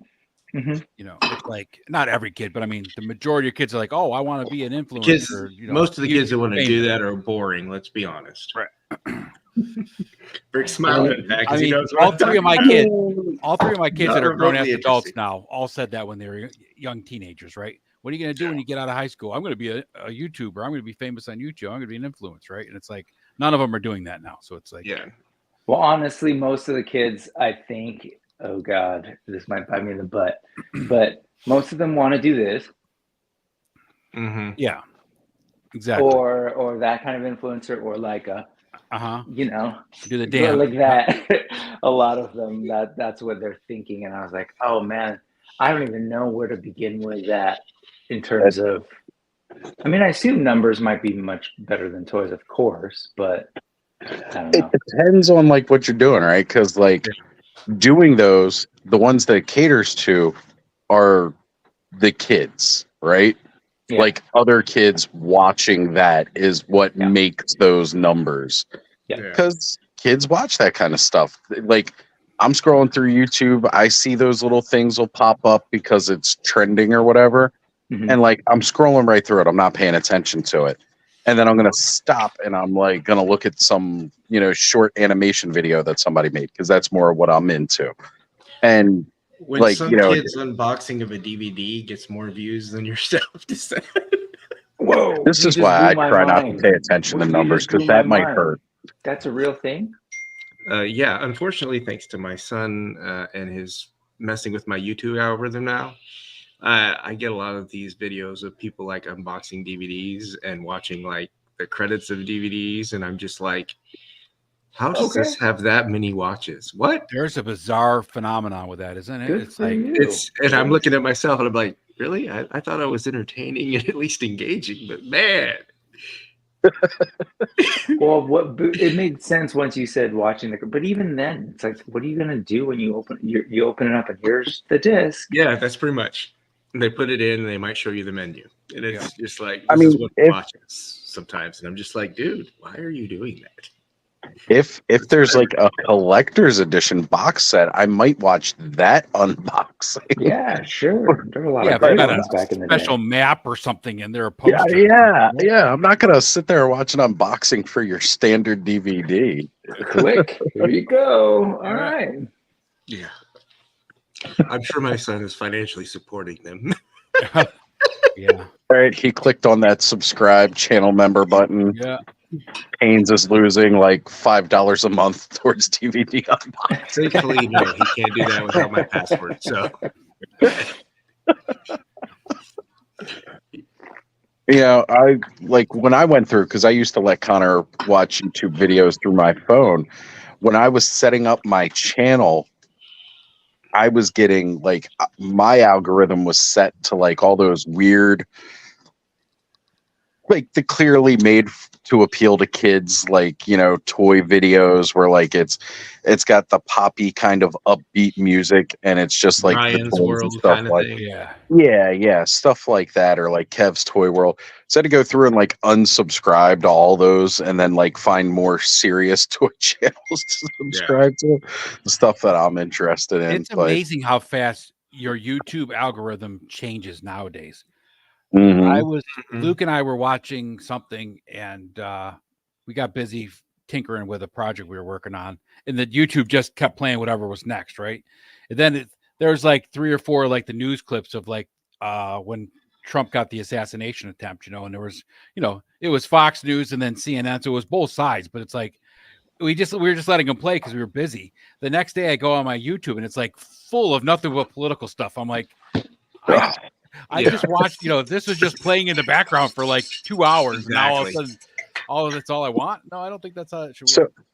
So in the frenzied, I shared like, going through some Instagram reels and like, I follow some stuff that's about like Baltimore and everything like that. And we had the flooding from Debbie that just happened like last week. So like the complete downtown inner harbor and everything like that was all like, underwater and stuff. And so like I shared 2 clips from like Fox News, the local Fox News thing, because they actually had the best videos posted. And I shared that into the frenzied group chat. And now next thing I know, when I'm going through my reels on IG, it's all Fox News clips. And I'm like, I don't really care about the regular news that much. No, the algorithms are weird. What it latches onto. It's like if you share something, you're automatically going to be getting a bunch of that stuff. Or if you like occasionally will.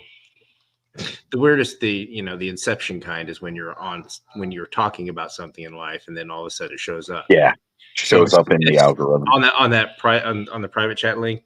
When I went to that, the next day it starts showing me ads for it on my Facebook. Yeah, dude, exactly the same thing that I sent. Facebook I sent KJ that thing, and I was like, I've literally never heard of this thing. You mention it, we start talking. I guess I clicked on it, and then all of a sudden that was all in my Instagram feed was that. Oh man.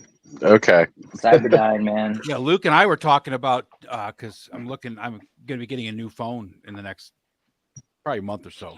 So we were just talking about different phones, and I was talking about getting the Samsung Galaxy S24, And we were just talking about it. I didn't look up any prices or nothing. And next thing I know, I go to Instagram and I got like 4 ads from different places for the Samsung S24. Trying to promote it. Mm-hmm. See, I'm on the S23 right now. So if you get the S24, let me know how it is. I know the S24 is great because when I was working for the cell phone store, I played with lots of them. So nice. It's not much better than the 23 though. It's the only thing it really comes with over the 23 is the AI. That's the only thing it comes with. Oh well, I could do without that. Yeah.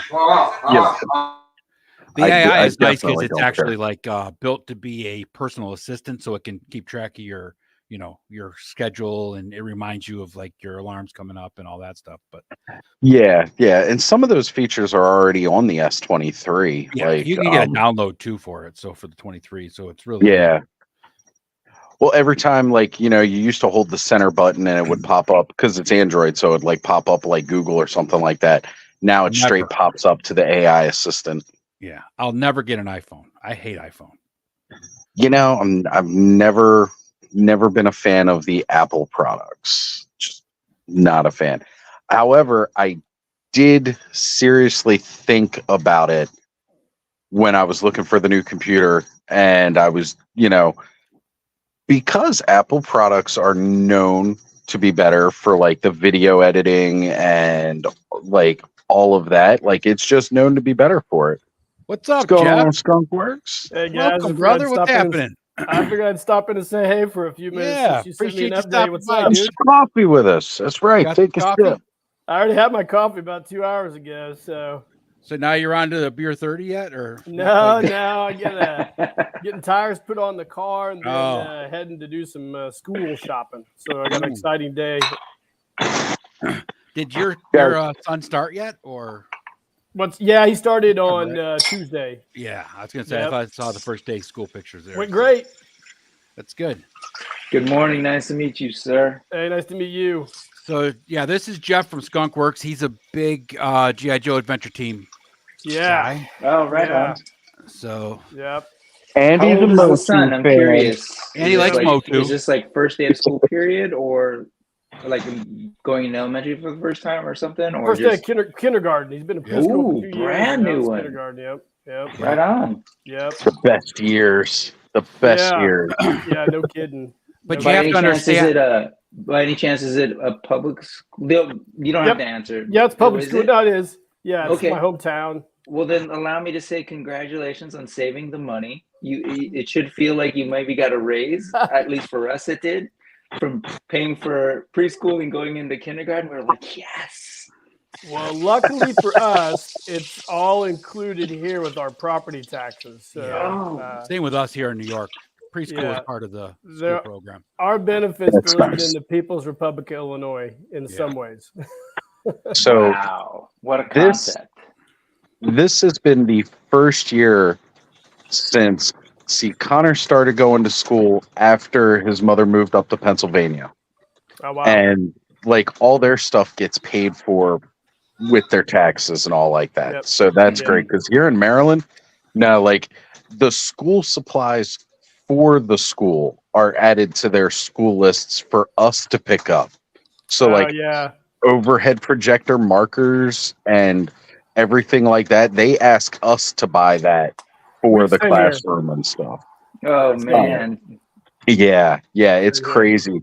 So like when they moved up to PA and I was like, all right, Connor's starting school. What does he need for school supplies? She was like, oh no, they provide everything. He just needs like a backpack.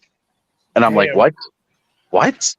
And then this was the first year, because he's going into 5th grade, that he needed like extra supplies that they didn't supply for him. So it's like the first time she's been like, hey, could you send a couple bucks for some school supplies? And I'm like, yeah, sure. I've been waiting for this day. School supplies are ridiculous. The list is now for our kids. Still are. I wasn't trying to get into all that, my bad, but I was mainly going to say that once fun dad talk. Both my kids got into kindergarten age and we didn't have to pay for preschool. Basically, we felt like we had a quote unquote raise. Same here, man. That was related to this guy starting to buy toys again. So it's that's the most important part, right? It's a net benefit. Had that raise and then spent it on 5K. Yeah, it's not hard to do. Yeah. So what's shaking? What have you guys been up to? Oh, not much. Just hanging out, doing the thing, enjoying the last few weeks of summer before the best time of year kicks in. The burr months are coming. You guys got anything big planned for the fall? I'm gonna hit a pumpkin patch or 5 at some point. Exciting. Yeah. I just you got your house decorated yet, Jeff? Not yet. Not yet. No. Jeff's a huge Halloween fan too, Oz. I'm making tombstones right now out of some foam, but I'm just trying to find time right now is really, really difficult. With school and everything starting back in session, my Fridays are free again, so I can do stuff. But it's kind of like trying to catch up on everything I haven't done during the summer is really, really Sure. hectic right now. You know. I have to Joys of show the parenthood. pictures. I have to show the pictures of the Halloween decorations I did at my old place, because when PayPal was closing up shop and they were clearing out the building, Nick Siebert, co-founder of PayPal, he's located here, and his favorite holiday is Halloween. So they used to decorate the offices all kinds of like crazy with all sorts of chains and everything else. And when they were clearing it out, they were like, everybody can come up and take what they want. And there was like 3 giant boxes of Halloween decor. And they were like, just sitting there. And I was like, is it okay if like I take the whole box? They were like, you can take all of them. I was like, all right. So I took all 3 boxes of them back to my desk. And then I'm like sitting there throughout the day and I'm like, oh shit, I ride the bus home. How am I getting all this stuff home? So I did get one of my coworkers to give me a ride that day. That's rad. Yeah, but it was like all kinds of like little chains, and like some of the stuff's kind of generic and not really cool, but there was enough fun stuff in there that I got some good use out of that. Cool. Hey Jeff, I just picked up a thing you might be interested in. I'm making a project out of it. I got a beat up headquarters. Oh yeah. Mobile headquarters. Yeah. Oh wow. I'm actually going to be turning it into a space truck for the Cosmic Legions. Doing a 1/12 of it. Yeah. Yeah. I got a really beat up version because I didn't want to sacrilege, ruin a nice one. I got a couple of those I'm going to do stuff with, I think, next year. Well, I'm going to get, you know Jim Egner, right? Yep. Yeah, he's got some of those retrofit pieces. Yeah, I like that cab that he's got, the cab cover that is armored or whatever. Yeah. Actually, I have, if you're interested for your custom, he sent me a 3D print mess up. Yeah. With the cabin doors and everything. Yeah. And I'm not going to do anything with it. Yeah, I'll take it, dude. I was going to buy it from him anyway, so I don't care. I can just send this into you. You're going to have to do some. So when the 3D print went through, it didn't bond on the back joint, so it's loose. But I know, like, if you have any kind of, skill, you can. Yeah. So if you want it, I'll try to send it out here in the next couple of weeks. Yeah, that'd be great. I'll send you a picture of it and show you what all it is. It's super cool. So yeah. Nice. Yeah. That's exciting. Do you need the maps from this? This one came with the full set of the maps that slide in and out. If you don't want them, I'll take them. But yeah, because I'm not going to do anything with the maps, but they're still in good condition. Right now, I've been building some wicked props for my Halloween photo story. Yeah, it's gonna be dope. It's probably my best one, but it's. Is it a new story or a continuation of the? It's a continuation of one of my previous ones, but it's basically a brand new storyline. But I built a lot of shit for this one. Yeah, and it's I braved several days in the woods. Pulled a lot of ticks off of me, and the thing you do for hobbies, right? The ticks and the bugs have been horrible this year, dude. Because I think it's just because it's so wet and everything. God, Rick's on here twice, man. That's crazy. There he is. He went down. Well, I'm doubled up too. I know. Except one of them's just my. That's why I laughed. That's why I laughed at Foos. Alien Dreads. Ed, Oz, Brick, Skunk, Other Oz, Pain. So have you guys bought anything or got anything new in lately that's super cool? Oh, dude, I got have you seen the Judge Dredd and the Odious? Those are awesome. Is the Judge Dredd from Hayato? Where's it from? Yeah, it's from Haya. Yeah, I've seen those. They're super cool. This one's a San Diego Comic-Con exclusive, so it comes with a few extra bits, and it's got the. Did you get the Lawmaster? No, this is the one. But this one has he has a cloak on. So he's got the cloak, and he's got like three. Oh, I like that. 3 or 4 heads. Cloak's all tattered up. It's wired. That's really cool. Yeah. And the only thing I'm afraid of is the suit's got that plastic, the fake leather. So I'm sure it'll fall apart at some point. Yeah. It's kind of a bummer when they do. And then I got Odious, he is awesome. I did see that. Yeah, he is so cool. That looks great. Yeah. Brick got the nude version, and he's got it dressed up like a warrior now. So I was gonna say Brick's Odious is looking fly. Yeah. There it is. There you go. Let me That's bring him up. great. Hold on a second, Brick. Just gonna say I went to go make him big and I can't. Oh, that's nice. Yeah. That's a cool figure. Yeah, he's really cool for the. What was he? $80 for? I think it was $80 fully dressed. I don't know what the. That's a bargain nowadays. Yeah. It was $50 plus Yeah, for shipping. for the unclothed one, right? Yep. Yeah. I just got for naked. Yeah, naked Odious. Yeah. I just got in the Bandai Mazinger Z. Oh, yep. Shogun Warrior reproduction. And I tell you, I haven't done I'm going to do a review for my channel. I got it from my son for his birthday. Man, that's a dope figure. It's really cool. And it was only like $150. Oh, nice. Wait, was this the big old the 20 like almost 24-inch tall Shogun Warrior reproduction from Bandai? Shogun. Dude, how many does your son have right now, Jeff? How many does he have? Yeah. Shoo, boy, 15 maybe. Yeah. Yeah. Yeah, he doesn't play with them hardly at all. They just sit in his room and they're just there. Looks like his collection. Yeah. But they look so pretty, so it doesn't really matter if he's playing with them or not. Dude, yeah, he'll play with most stuff, but yeah, that's his collection. It's his favorite collection. So, but that figure is, man, I gotta tell you, what a great reproduction. I don't know how they did it for so cheap. That's what I don't understand. Yeah. Gotta wonder what they skimped on. Yeah, I don't know. It's a great question. Like Super 7 and Toynami have their Shoguns that are every bit of $300 to $400, but this was this same quality as those. It's just like weird. I don't know. It was like when Mattel Creations was doing the Shogun of the Masters Universe stuff. Yeah. And I was just like, ooh, I want those. And I'm like looking at the price. I'm like, no, I don't want those.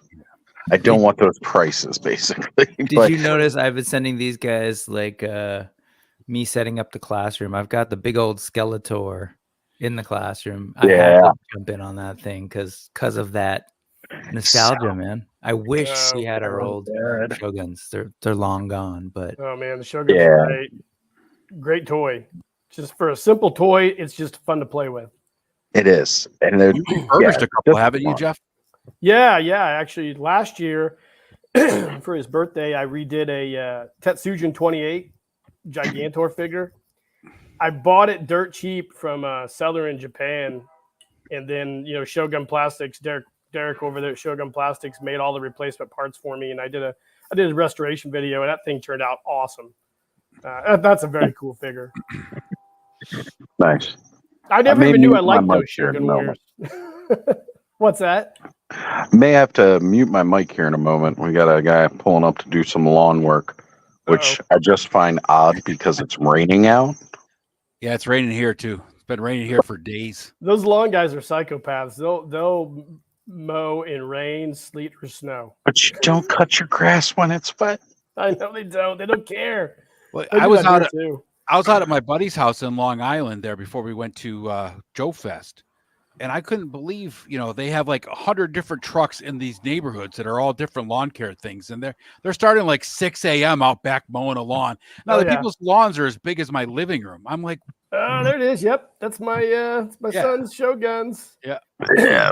Yeah. Rick, you got to understand. So jealous. Jeff's son he's like 5 now, but he's growing up in like 1980. So, I mean, I'm trying. It's a good time to grow up. Yeah. It was a fun decade to grow up in. What's up, Brad? Kind of sad. I really miss it. Yeah, I had to laugh, Jeff, when you were talking about how your son likes to give the middle finger now.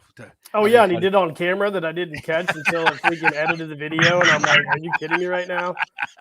I was like, "What are you doing, man?" I'm like, the kid likes G.I. Joe. He likes robots. He likes giving the middle finger. I said, he's metal. I was like, wrong generation. He's definitely from the 80s. Well, it's kind of funny when he was little, he wasn't around his cousins very much, and he has all older cousins. So they're like in high school or out of high school now, right?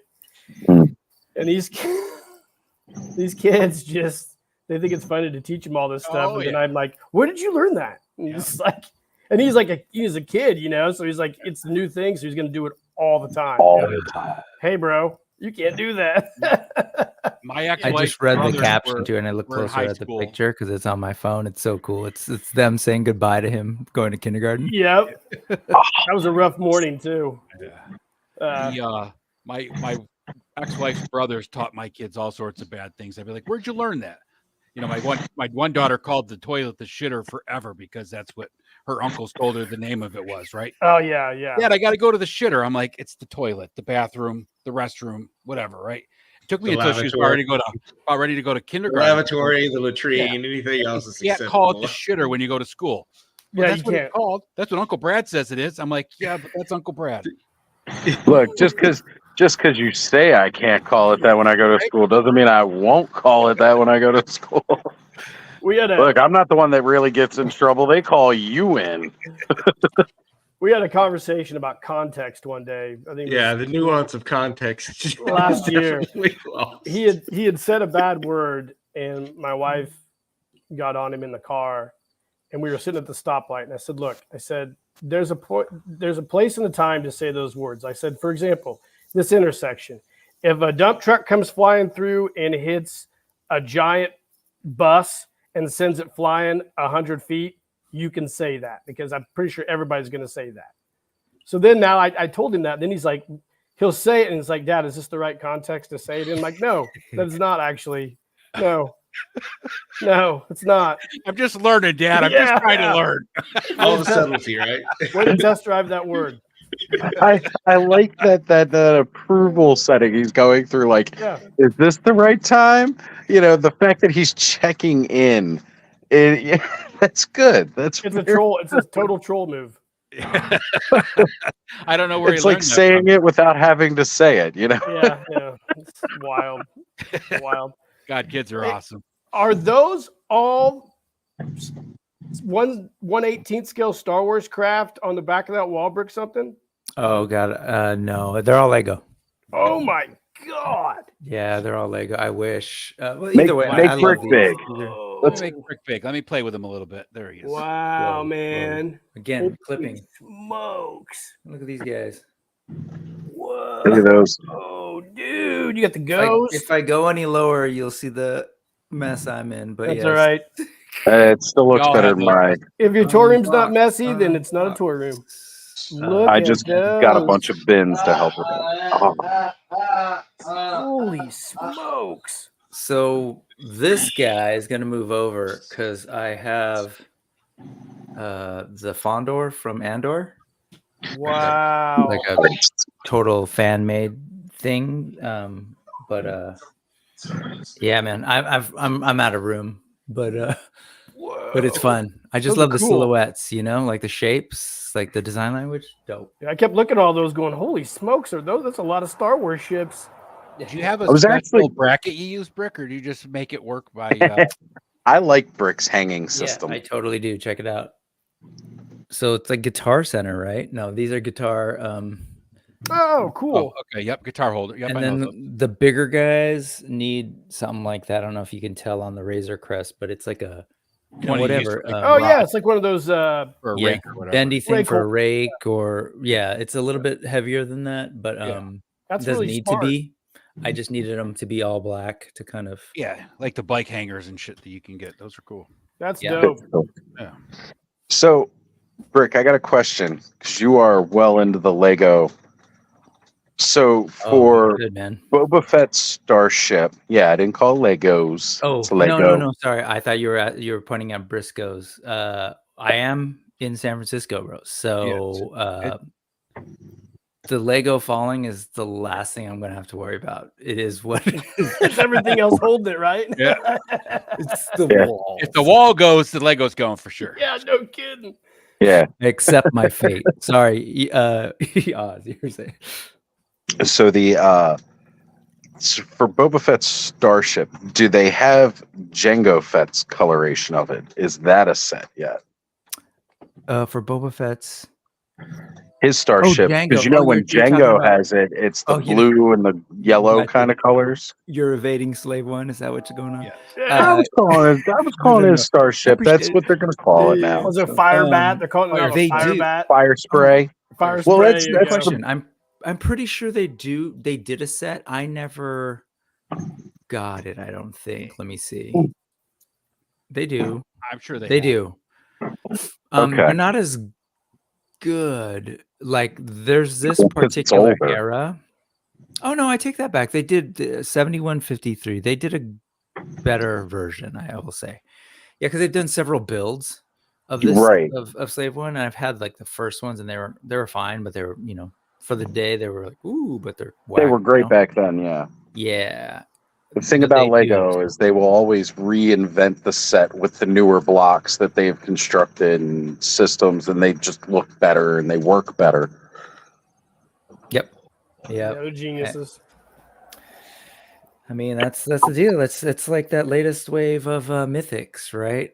The one that went back in time, literally like reuse, but not.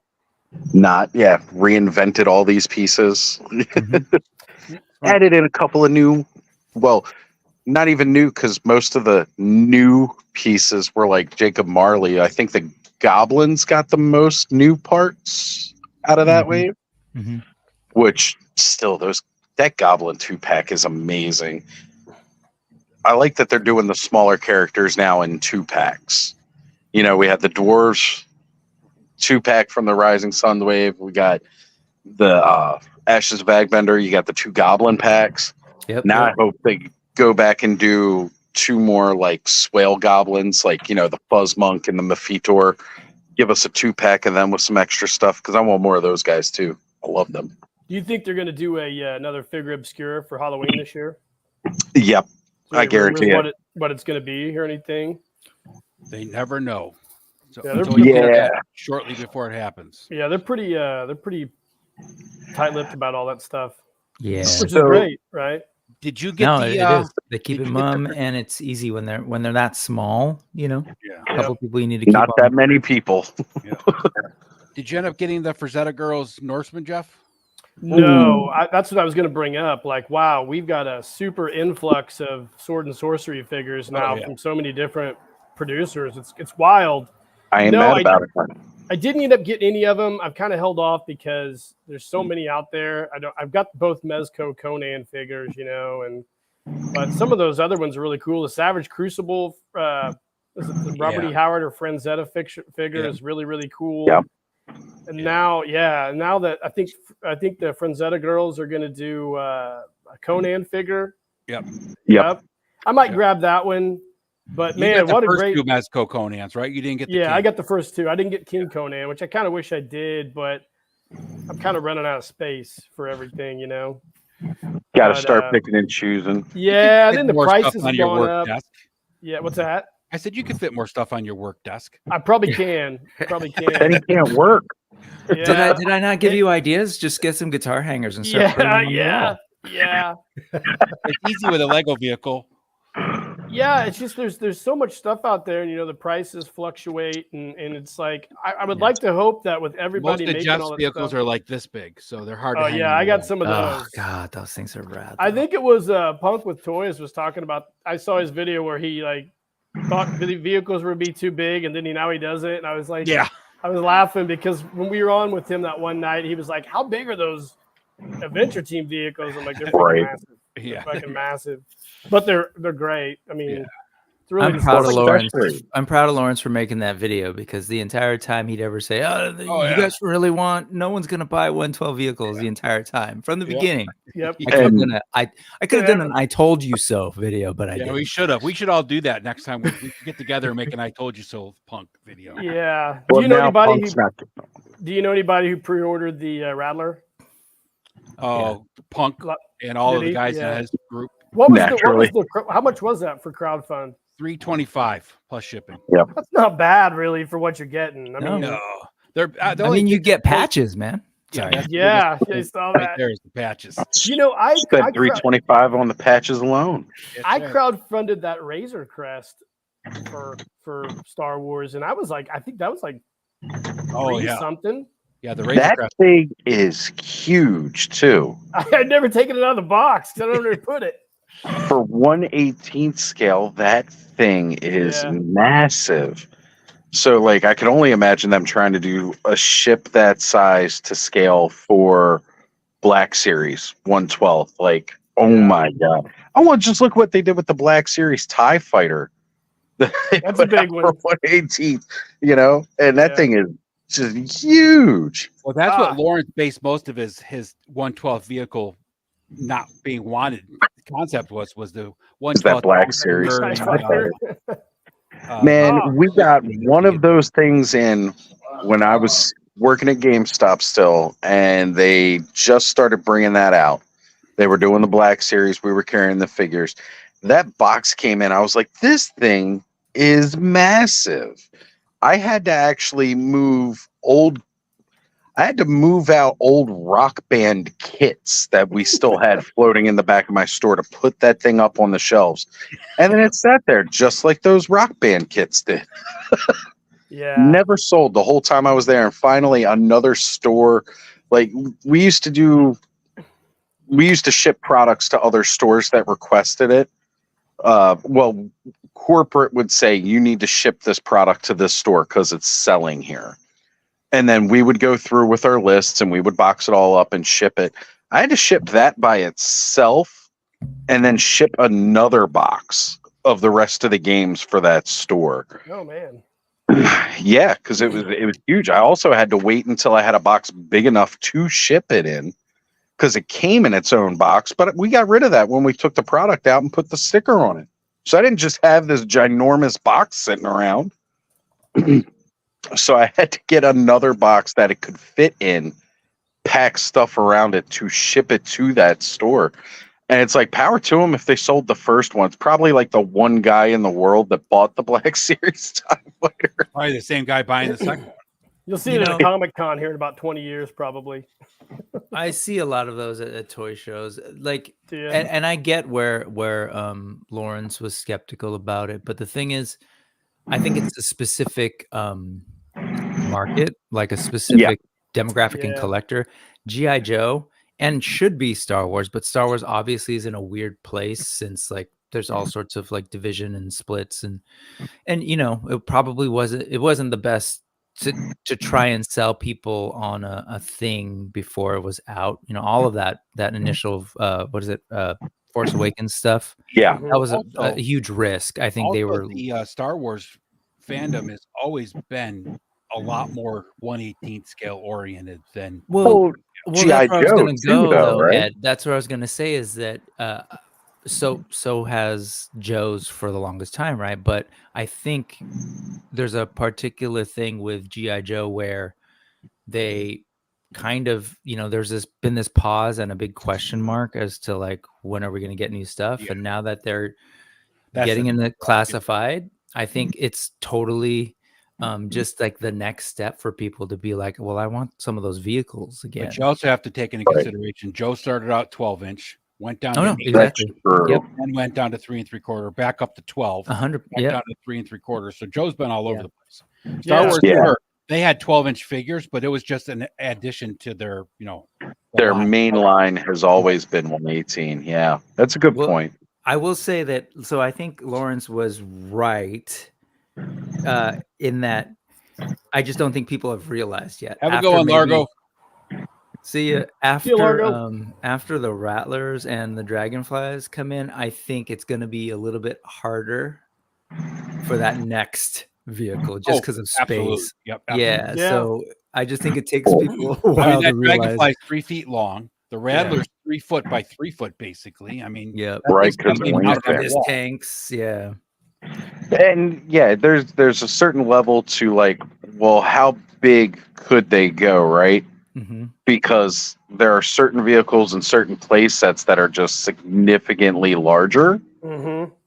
And it's like, how do you really plan on executing something like, I mean, let's face it, we're never going to see something. I shouldn't say never. We are probably not going to see something like, naturally the flag, right? Right. Because but they're already hinting at the headquarters, and the headquarters had a parking garage for the Vamp, right? The Vamp is big.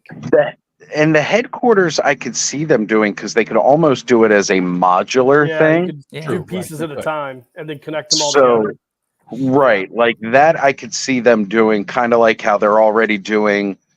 You could get the walkways and stuff from like the Tantive 4 for Star Wars, Right. or like now they're doing that other one where it's the more Imperial one. So it's like I could see them doing stuff like that with G.I. Joe. Like you Yeah, could buy hallways and modular kits to kind of create that base. But things like a flag, I don't see them ever No. really at 7 feet long, over 7 Oh, feet no. for 1/18th. Oh, it'd be- What's that going to translate to going to 1/12th? Huge, too big. Like it's going to be bigger than most people's house. Yeah. I see them Floor doing a plan. lot of the early vehicles, you know, from the Smaller 82 to stuff. like maybe 85 or so. Like they'll Mhm. probably do the Mhm. Devilfish at some point, you know. I a can lot see of them those doing vehicles are also making into Hasbro Pulse, right? They're making smaller Yeah. vehicles Right. for $100, Yeah. $150 Wait. that can. Devilfish, was that the orange one? Yeah, the one. yeah. Yep. Yeah, that's right. I That's could even smaller. I think I next can even see HasLab's them gonna doing a be water moccasin. Yeah, I can see a Mhm. water moccasin. Water Yeah, Mock's for going to be sure. a $100 vehicle on Hasbro Yeah. Pulse. They have to, right? Didn't they release Copperhead? They But really Copperhead twice. Two versions of them yeah, that's a already. little weird. But all right. I think the whale's going to be the next. I can see a Silver Mirage It's motorcycle going at to be a some boat. point. They haven't done any water vehicles yet, so Yeah. I see them doing a water vehicle next. Yeah. I think that's because they don't think that 1/12 collectors will play in the bathtub with their toys. Well, they But should. Gooba Pete had one hell of a pool party with his flags. I don't want to hear part it. of that party. That was funny, It was yeah. legit. It was I didn't legit. see that. You said Silver Mirage, and the first thing I thought of was, man, I don't know. Like as a kid, I guess I understood the functionality of it, but that little backpack piece, Yeah. that was like for some reason a bunch of my figures just had that just because it looked cool. Yeah, Like, Silver Mirage was sci-fi. a cool motorcycle. Yeah, it didn't function very well, but when you got later in that line, it got pretty wild. The Cobra Pogo was just. You had to buy if you got the new Cobra Commander with the battle armor, you had to get the Pogo, right? Yeah. Probably get they haven't done a Zan. Is it what was the magician guy's name? You guys remember him? Was he a dreadnought? Magician guy. Crystal Ball. We haven't done Crystal Ball. Oh, the yet. You know hypnotist. Yeah. they're gonna do Crystal him Ball. too. I mean, Oh, they just did Raptor, so you know they're going. Yeah. The fact that they did Raptor Raptor's still wild. blows my mind, and they made him way cooler than he ever Yep. was. Yep. It's like my favorite figure out of their new reveals was Raptor. I was like, and I Yep. did not expect to like that guy at all. They're hitting their stride, kind of. The fact that I don't collect Joes at all, but I have both Raptor and Road Pig on pre-order is Yeah. I'm hoping that that's what's happening, that they're going to see this weird influx of like, oh, there's other people who are going to get these weirdo characters. So I wanted to ask you guys. Weirdos. They did the metalhead guy, and Yeah. I wanted to ask you guys this since I was on here. It's like I got about another 7 or 8 minutes before I got to go. But what was you guys' feeling on the Mattel Creations snake layer debacle? What a weird situation that was. Like I watched that unfold. I'll let real one of time. you guys answer that because I'm not a Motu guy. Like I gotta say, like I watched. They were so excited. I think at San Diego Comic Con. I think it might have been Pixel Dan did that video, and just the amount of people in those comments. I don't think they expected that. No. And everybody's entitled to that opinion. For me, I'm a huge Snake Man guy. Yep. I've wanted a snake base that was not Snake Mountain. So even with what they showed, and if I ever divvy up the 24-hour stream into the 212 parts, you can listen to the 4-hour spat that consumed the last Clubhouse cafe of snake layer talk. But I was excited for what they showed off because I still enjoyed it. I thought it was pretty cool looking. Yeah. And people are going to say it's a Fisher Price place. That thing is no more Fisher Price than Snake Mountain or Castle Grayskull for Origins, Liz. Like they all look like that. They look like that. I looked down like this is like it's like when you take the Castle Grayskull that we got from Origins and you got the Snake Mountain, they're both pretty nice, but simple play sets, right? Yep. Yeah, call back to the original ones we had as a kid for the most part. And then I looked at that snake layer. I'm like, holy shit, you're going to put that out and it's going to be way better than your other 2 play sets. And it's like, this is going to be wild. My biggest issue was going to be the price point, right? Like, that's the hardest pill to swallow. Yeah. Right. Because, I mean, and before they even sent out the survey that hinted at the price, I was saying it while we were live talking about it. Yeah. I was saying 300 to 350 because that's like kind of a pretty decent rate for a crowdfund project. Right. You're getting a vehicle that was just a concept, never released. They're adding that on to kind of help add to that price tag value. And I know other people were like, well, if you take that away, then you could drop the price. And it's like, probably, but probably not. So, like, it's not going to make that much of a difference for them to do it or not do it. And it's not going to change the price enough that it would really be like, oh, now everybody's going to rush in and buy this. Like, your main gripe is the fact that you don't like the play set. So no matter whether, you know, like, it's one of those things where people, you got to speak with your money. And if you're not excited, just don't buy it, kind of thing. And it may not have backed. However, I got to give kudos to Mattel for taking the time, doing the survey, taking a look at what people were saying.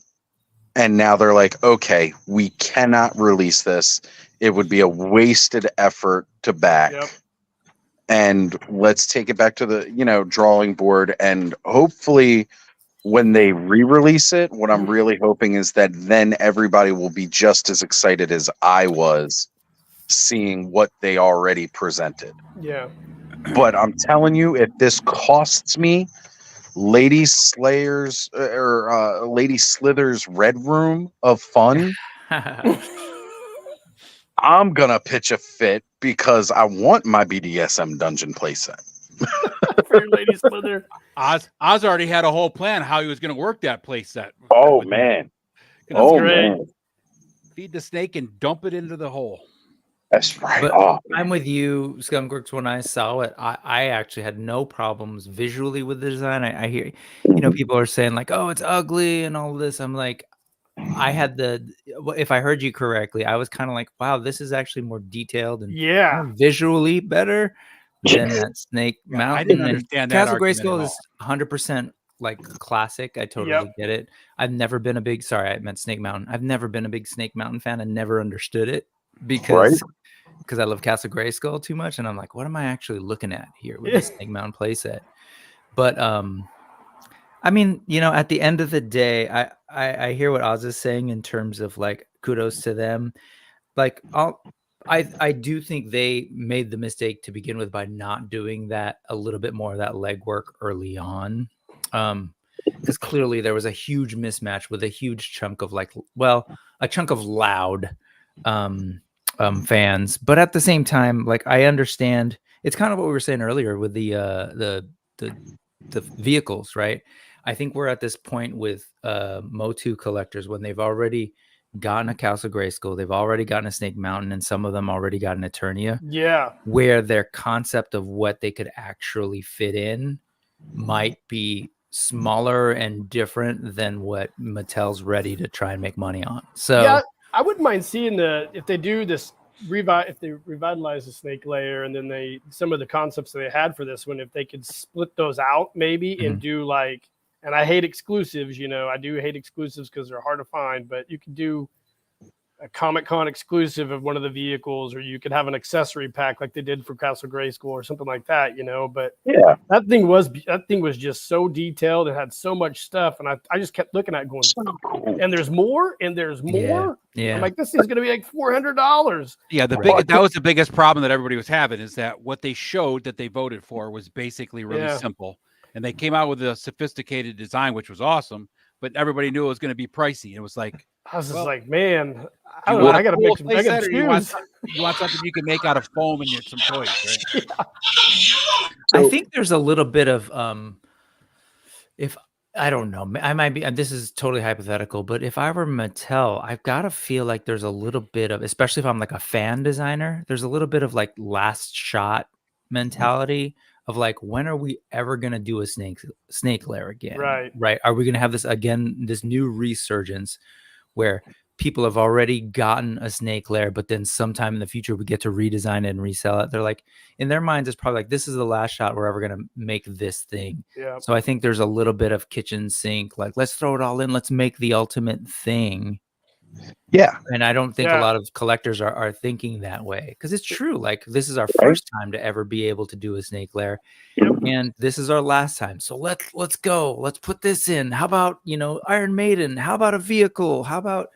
But there's also a lot of selfish. The Iron Maiden was part of the concept. All right, that was like the one thing they got right from the concept. Well, I'm not even going to get into the whole like bait and switch concept thing, because to me it's like they at no point did they ever say this is exactly what you're getting. It was they 100, but it was pretty clear underneath the image. There's this thing that says "final product may vary." Yep. And they took that right. Those big companies have lawyers that cover their asses no matter what. And all the people saying they canonized it by putting it into the wild, art teases and stuff like that. It's like, yes, those concept arts were probably drawn 2 years before those products came out to us, and 2 years before there was even a fan vote to possibly make it. I always tell everybody about Canon. Canon's what I make it at home when we're playing with it. That's my Canon, you know? Exactly. Hey, dudes, I got to roll, but it was fun. Thanks for inviting me. Nice to meet you, Brick. For sure, nice to meet you, Pains, Oz. Keep Jeff, living the adventure. Yeah, brother. Ed, keep doing what you do. Bro, take it easy, man. Have a great weekend, dudes. You too, man. Take care, brother. No, just that whole like last shot mentality. I think. Well, and, I don't the know. other thing is I think that overall, when they made that playset, it was kind of you're right about the kitchen sink kind of analogy, but I think what they were doing was gauging exactly what people wanted. Yeah, and they made some assumptions based on feedback at some point they got. Besides that, this is what people would want. And so they did their best to try to appeal to a broader base, because realistically, a lot of the Snake Mountains and the Gray Skulls, they went to clearance, guys. Mm-hmm. Yep. Yeah, and that's that whole overproduction. By putting it up to that higher level, now they make it, you're going to buy it based on whether you want it or not. Exactly. Not that we're going to overproduce this to the point where we're losing money for the retailer partners, because it's not losing money for them. They get paid regardless, but the retail partners would lose money if it goes to clearance, because that's on the retail part. Now, if it gets a sale is both Mattel and the retail partner working together. So if it goes to clearance, that's all on the retail. So I can't imagine how much Target loses, because they do, they put stuff on clearance fairly quickly. It's like 6 to 8 weeks, and it starts getting that. They'll put stuff tag on clearance before I even ever see it hit shelves, right? Like I always. So they don't have a very. They want big shelf velocity, which is what that's called. Yeah. Sell it, get it through throughput, sell velocity. They want that sell velocity. They don't care that it's going to cost them a little bit on their end of the deal. Well, so go ahead, Oz, and then I'll go after. Well, I was just gonna say that's where I like the idea of the playset being a crowdfund project for sure, because for the company, you're not taking a risk of mass producing and it's sitting right. Could you imagine if they had mass produced Eternia, and then how many of those would have just sat? Because I mean, mind you, it got fully backed for what it needed. Now they needed to hit specific numbers for it to back, right? Or it never goes into production. But at a mass retail, it's in production. So the money is fully spent to get this thing produced and out there, and you got to make it back now. Yep. And if you don't, again, the retail partners, they're paying Mattel for that. So they're going to do it. But if the retailers aren't going to back it from the start, right? Because when they go to stuff like Toy Fair or that big toy show out in Germany, that's for the retailers to be like, we're going to order these units. Like, this is what we're doing. We're placing our orders. We're seeing what you got, and we're doing that. And they look at those numbers too before they place those orders, because when they start seeing that, hey, this is it didn't going sell. to clearance, we're not going to buy it. This is the price points we want. This is what we want. That's why you're starting to see less and less of the figures that were getting produced. If you go look at a Target shelf or a Walmart shelf, a lot of that stuff is starting to thin out. Why is it thinning out? Because they're not ordering as much, because they got stuck with a bunch that went to clearance. Yeah, they're not selling when they have 4 end caps of clearance. That's not a good sign for the health of the market. Yeah, Walmart doesn't even carry Joe or McFarlane anymore because there was so much of it that went to clearance after it just sat there. Yeah. So. Well, especially like Superpowers. I can't walk into a single Walmart and find Superpowers anymore. Nope. Because they got stuck on like wave 2. And did not move. And so now I don't see Superpowers anymore. That's what happened with Origins. The second wave is because the second wave that came out. Walmart was still sitting on wave 1. I never saw them. So that's why we didn't see very many of those. That's why they all went international for the most part. And you saw a trickle here and there, but for the most part, all of that stuff was exclusive to Walmart when it first came out. Yeah, the reality is, even when you've got a situation like that where oh no, the retailers might feel a little burned. It's not even feeling burned. It's a automatic calculation. This SKU did not sell, do not reorder.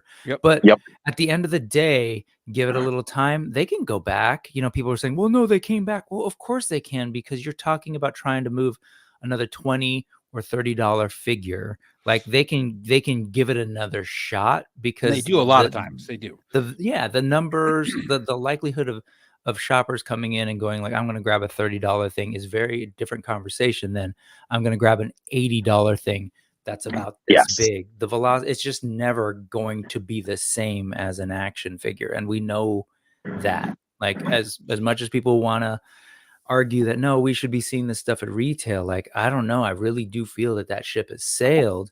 Now to go back to the snake lair thing, I think that again it's interesting, because I think on the Mattel side, what might be happening, totally hypothetical, is what I was sharing, just this notion of like, this might be the first and only shot we get at making a snake lair for this thing called Masters of the Universe. For the 5.5-inch figures, we don't know if we're ever going to see this, have another resurgence. We're already on the second life of this format, right? Yes, we've managed to activate these old collectors to go back and buy a Castle Grayskull and a Snake Mountain. We even successfully got them to do to go after an Eternia, but it wasn't like the gangbusters number, right? It took a while for them to sell beyond their initial sort of. I think that's one of the biggest problems that the big companies are having, like Hasbro and Mattel, is that they're so focused on that nostalgia now that they're actually losing out on what could potentially be. Well, they're afraid to take risks, right? They're so to speak to those numbers, speak to that with the numbers of nostalgia. So Pixel Dan put out a couple of polls. And do you know the number one reason? The number one, 68%. So the majority of people said that they didn't want the snake layer because there was they have no connection to it, no tie to the product. Yeah. So like even with the nostalgia, though, give me something. You can give me the nostalgia, the retro line. Classified is a perfect example. The retro line is great. Give them the nostalgia figures. Give me the updated ones in the classic. Right. But that's the thing. Even give me new figures and new vehicles, because some of those vehicles that they designed in the late 80s are just terrible. I'm sorry. Right? Someone gives me a Buzzbore. If Classified comes out with a Buzzbore, that will be hard. You want that? You want that HasLab Eco Hiss next? Eco Hiss tank, yeah. No, those kind of things where they, and then you got the ones that had like the foam rockets that you hit the button. Look, I don't need that. that doesn't. I want 82 to roughly 87. And then 87 and 88 87 is where they started to get to the weird I've been 90s. saying that all along, is that Hasbro could have easily taken G.I. Joe from where it was to the beginning of Classified and kept going with that modernized version of it. Yeah. And then just released the retro carded versions, just like they did with Star Wars, and just kept going that way. People would have bought, they would either bought all of it or they would have bought just the Classified or the retro cards. Retro. Yep. At the end of the day, obviously, we're doing like armchair toy company, toy production thing. Oh, but, yeah. But what we're naming is that's the reality that they have to deal with. They're dealing with like a super split up market that they're trying to cater to. And they have to figure out that balance. And I try and wrap my head around that balancing act, right? We were just talking so like hard. G.I. Joe, Star Wars. Like, let's pause at Star Wars for a second. Like, at one point, that was seen as like the, impenetrable, like impervious, balloons juggernaut, but it's obviously not, because you do have that struggle with the sort of pixel Dan crowd that you're mentioning of like, I collect for nostalgia. This means nothing to me. Yeah. No matter what you're going to give me, it could have been like, people will say, if it was the perfect sequel trilogy, I would have gotten into it. It's like, no, there will always be the people who are like, not my Star Wars, because I'm into this thing.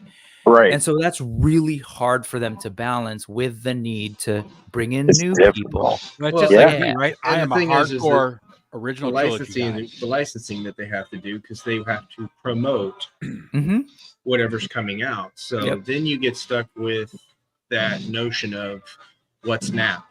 Right. Yeah. They'll go, but I don't need 25 million clone troopers, because that seems to be where they go for those.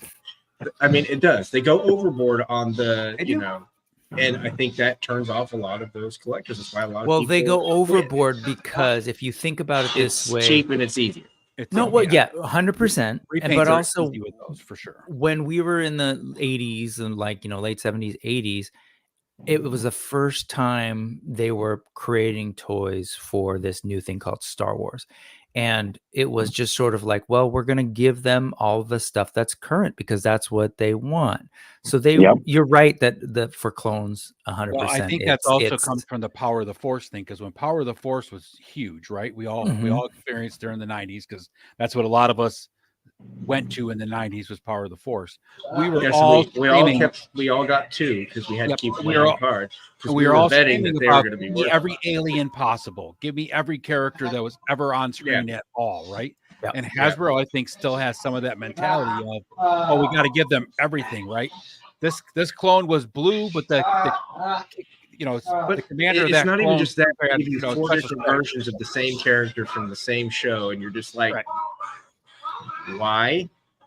Do we need a new Din Djarin every 6 months, or Boba Fett every 8 months? And of course, the Boba Fett tax on top of that just pisses people off. Why? I mean, it's not the thing is it's $8 more than standard figure, because he's not coming with quote unquote deluxe accessories. No. It's just a Boba Fett on a card, and you're that retro card of Boba Fett was $34, right? I'm just like, I don't understand that. Here's the thing about that. So that Boba Fett, the retro carded Boba Fett from Return of the Jedi that they sold on the retro card Black Series, was the same exact deluxe retro or deluxe Boba Fett Black Series they sold the year previous. Yeah. Because I've got the one from the year previous, because Ken sent me all those. Yeah, that came in the big box. Yep. When they did the retro card, it's the same exact figure. They just packaged the accessories in the packaging different. Yep. And the deluxe figure was $40. Mm-hmm. The retro card figure was $40. And it's the same exact thing, same exact accessories. Yeah. The only difference, they just changed the packaging on it. That's it. It's the same exact figure, same exact accessories. The effects for the engine, because I went through after Ken sent me that and I opened up all those Mandalorians. The very next week I saw the same figure sitting on, and we all know I got a Boba fetish. So the same figure sitting on in the Target on the wall retro card. I pick it up and I'm like, it's got everything that I already have. It's the same exact thing. I don't need this on a retro card, so I'm not going to buy it. There you go. That's what I do. I get excited about that Boba fetish. I'll go do that with bony hands in a minute when I head back inside. It was totally the Boba fetish thing that made me think that. Yep, I know it was. I got real quick. I wanted to go back to the Pixel Dan thing. I sent the comment on that to him as well. It's interesting to me because I hear like this immediate group of folks here, including Invisible Oz up here, I'm hearing like I want new things, and so that exists. We know that those fans exist like us who are excited about the possibility of taking the thing that we love and expanding and going into new places. So it is funny to me when Pixel Dan does the sort of like, hey, look, I pulled him, and every like the huge chunk is people saying, yeah, is nostalgia.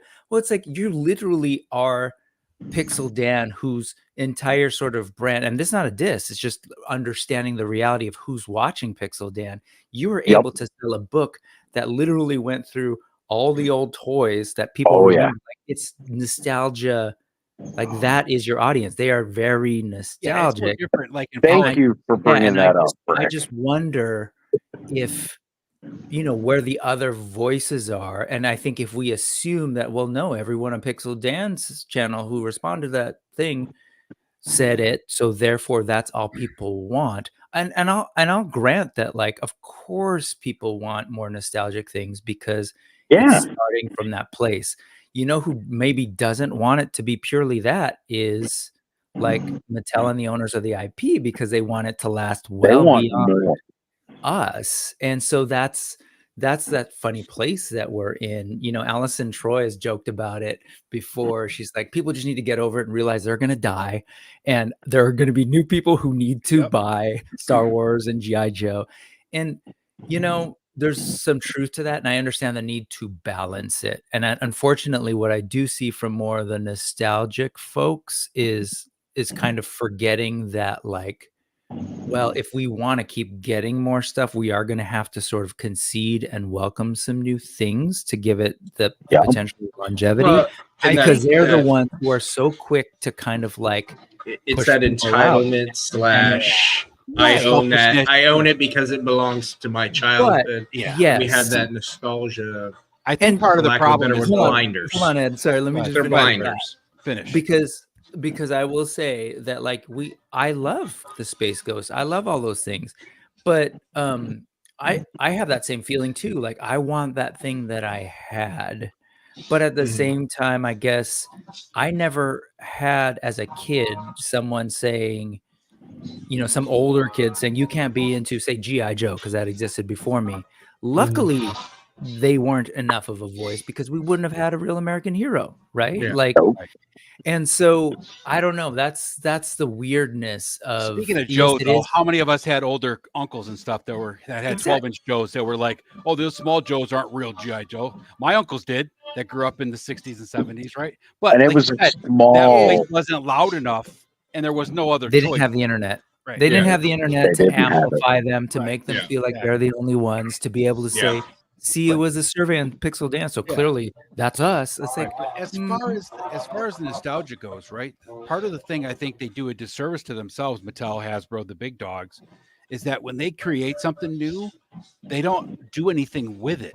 They just throw it on the shelf, see if it's going to stick. Yeah. Then everybody bitches about it. Like when they did what's her name with the with who was the girl they did for is it the Dragonfly? Glenda. Glenda. Yeah. Right. Like Obscurity.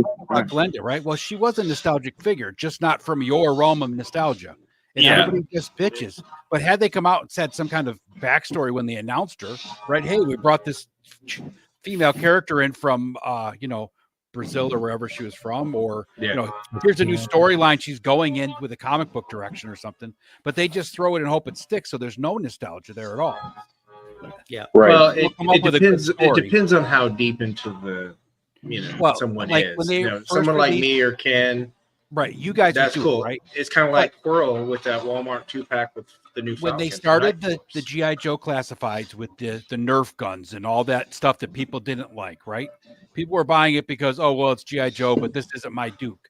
Instead of sticking with that design and saying this is the new lore, these are the new characters we're going to come out with, right?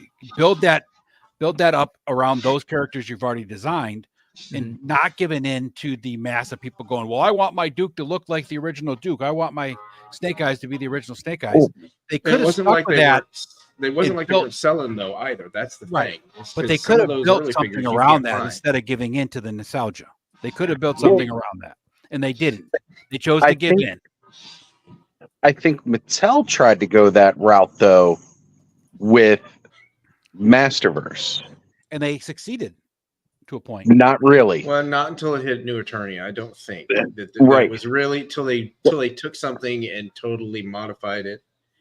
And if it wasn't based on the cartoon, then that's where you start seeing some of the diversity. So can I? Sorry, real quick, Oz. Can I just reply to that for the Masterverse New Eternia thing? Sure. I agree with you. That created some new things. But what's the problem with that now? Now you've got the sort of nostalgia hounds going like, oh, well, New Eternia is great because I can take that stuff off and make it look like the stuff. And so now it's sending this weird mixed signal of like whenever you do a new thing, you have to build in a way to make it like the classic. It's part of that precarious balancing act of nostalgia versus new to try to attract both of those ends of the pole together. Sorry, Oz, go for it. Like what Ed was trying to say though about like if they had stuck with that, they could have worked in other numbers with or done just retro cards like, you know, Payne was talking about, where it's like, okay, we've got the new style figures in this. Now you're going to get through retro versions of this. So with Masterverse, they really did try to do the subline where they had the Revelations figures come out first.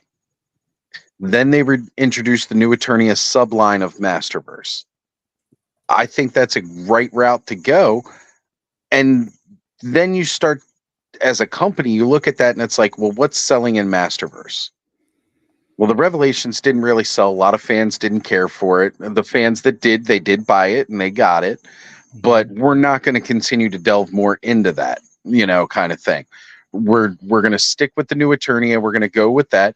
But even with New Eternia, we're starting to see where, again, I like the new concepts. So like when I get the Beast Man, well, I say new concepts, but they're old concepts just finally being produced. So, and Beastman to me is a perfect example of that because, like Brick said, you could take off the pieces and you can get a more retro Beastman. But overall, he is that concept Beastman. Then you go into Too Bad. And I'm using examples of the figures that we own. That New Eternia Too Bad, there is no, like, he looks enough like the old Too Bad, but there is no, like, add-on pieces to make him look different or like a concept. Especially if you look at the concepts for Too Bad, he was absolutely god-awful looking. Because he was like half hero, half monster. So, like, I like the fact that New Eternia was, like, that's, for me, when it comes to Masterverse, that's what I was liking to collect. And then they did the Princess of Power subline. So, like, if they had done,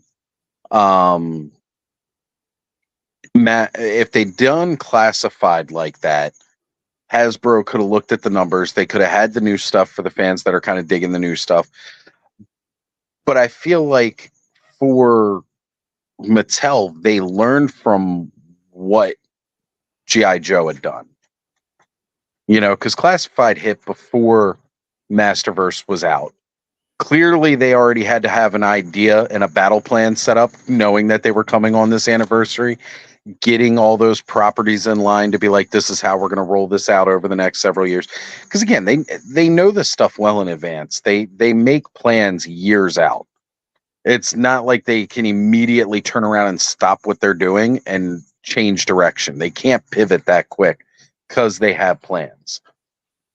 But, you know, again, we're watching them learn from what they do and pivoting as they can go the best they can.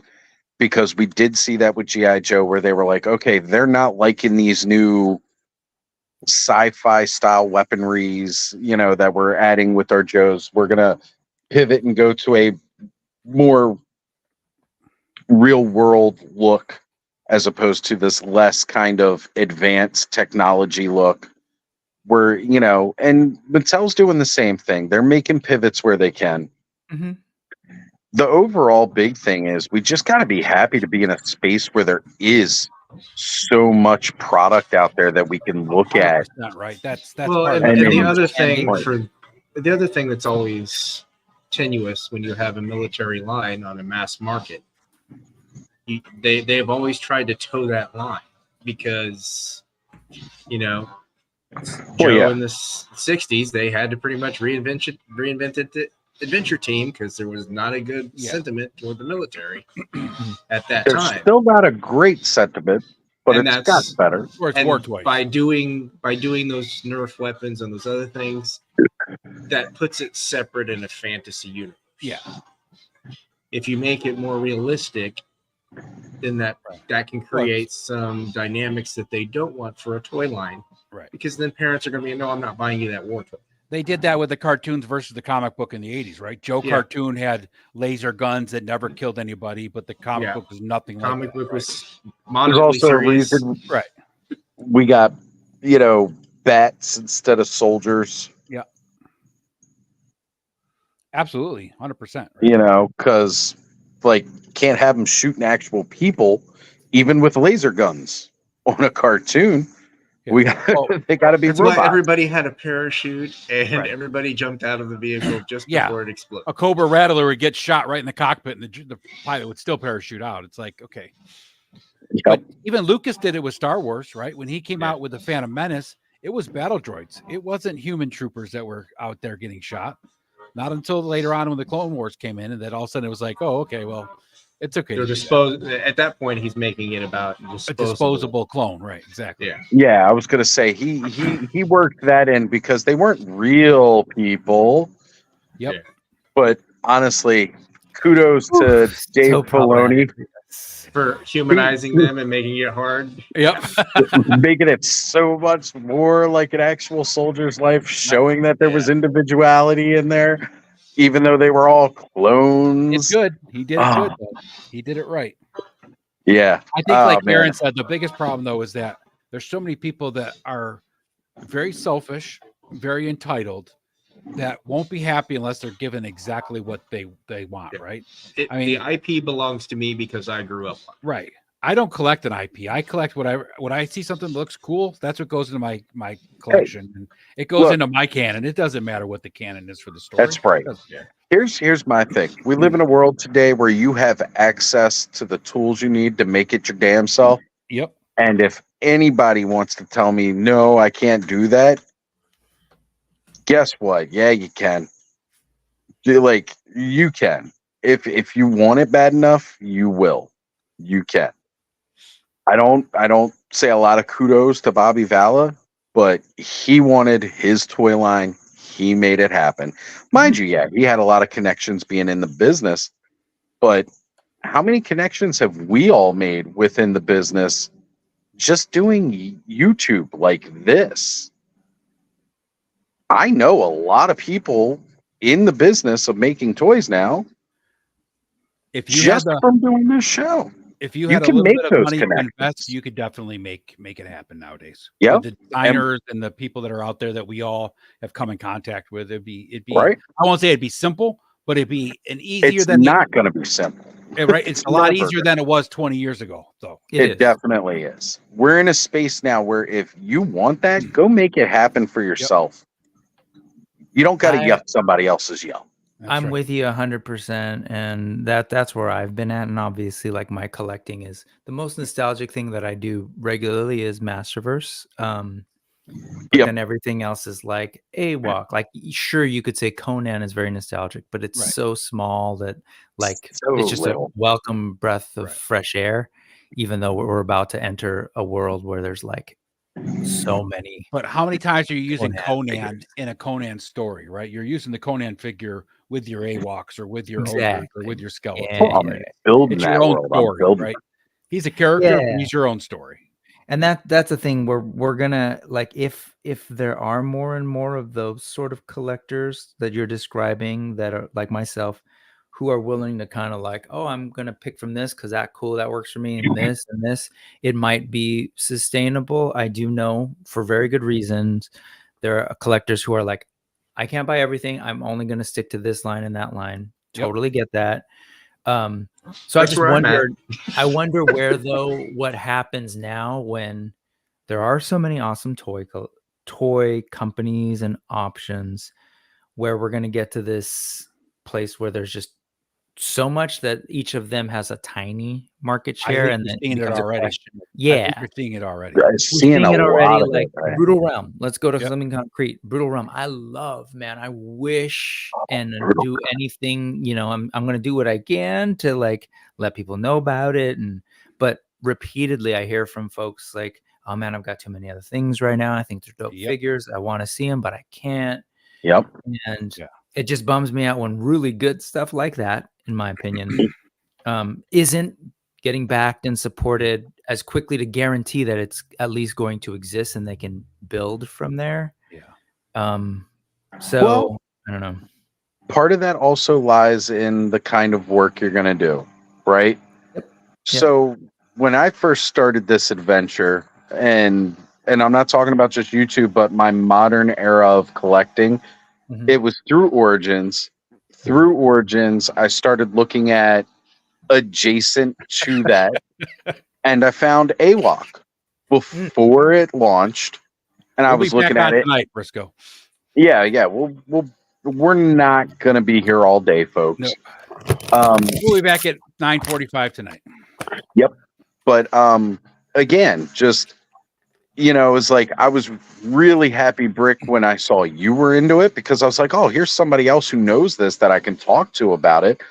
Because like I would show my buddy Corey, who I was sitting next to in his garage, smoking like I am now, looking at all that stuff, got some good cartoon collector goodness. But the nobody really knew what that was. And then it was like, as I started to get to know people who did know it, who were backing it, I was like, this is really cool. It's kind of about that work that you put in. And I know the guys from Brutal Realm are starting to get out there and really starting to promote their stuff. So when you guys did the press tour that you did for your second Kickstarter for AWOC, and Brick, I know you did a lot of the groundwork trying to book and schedule those.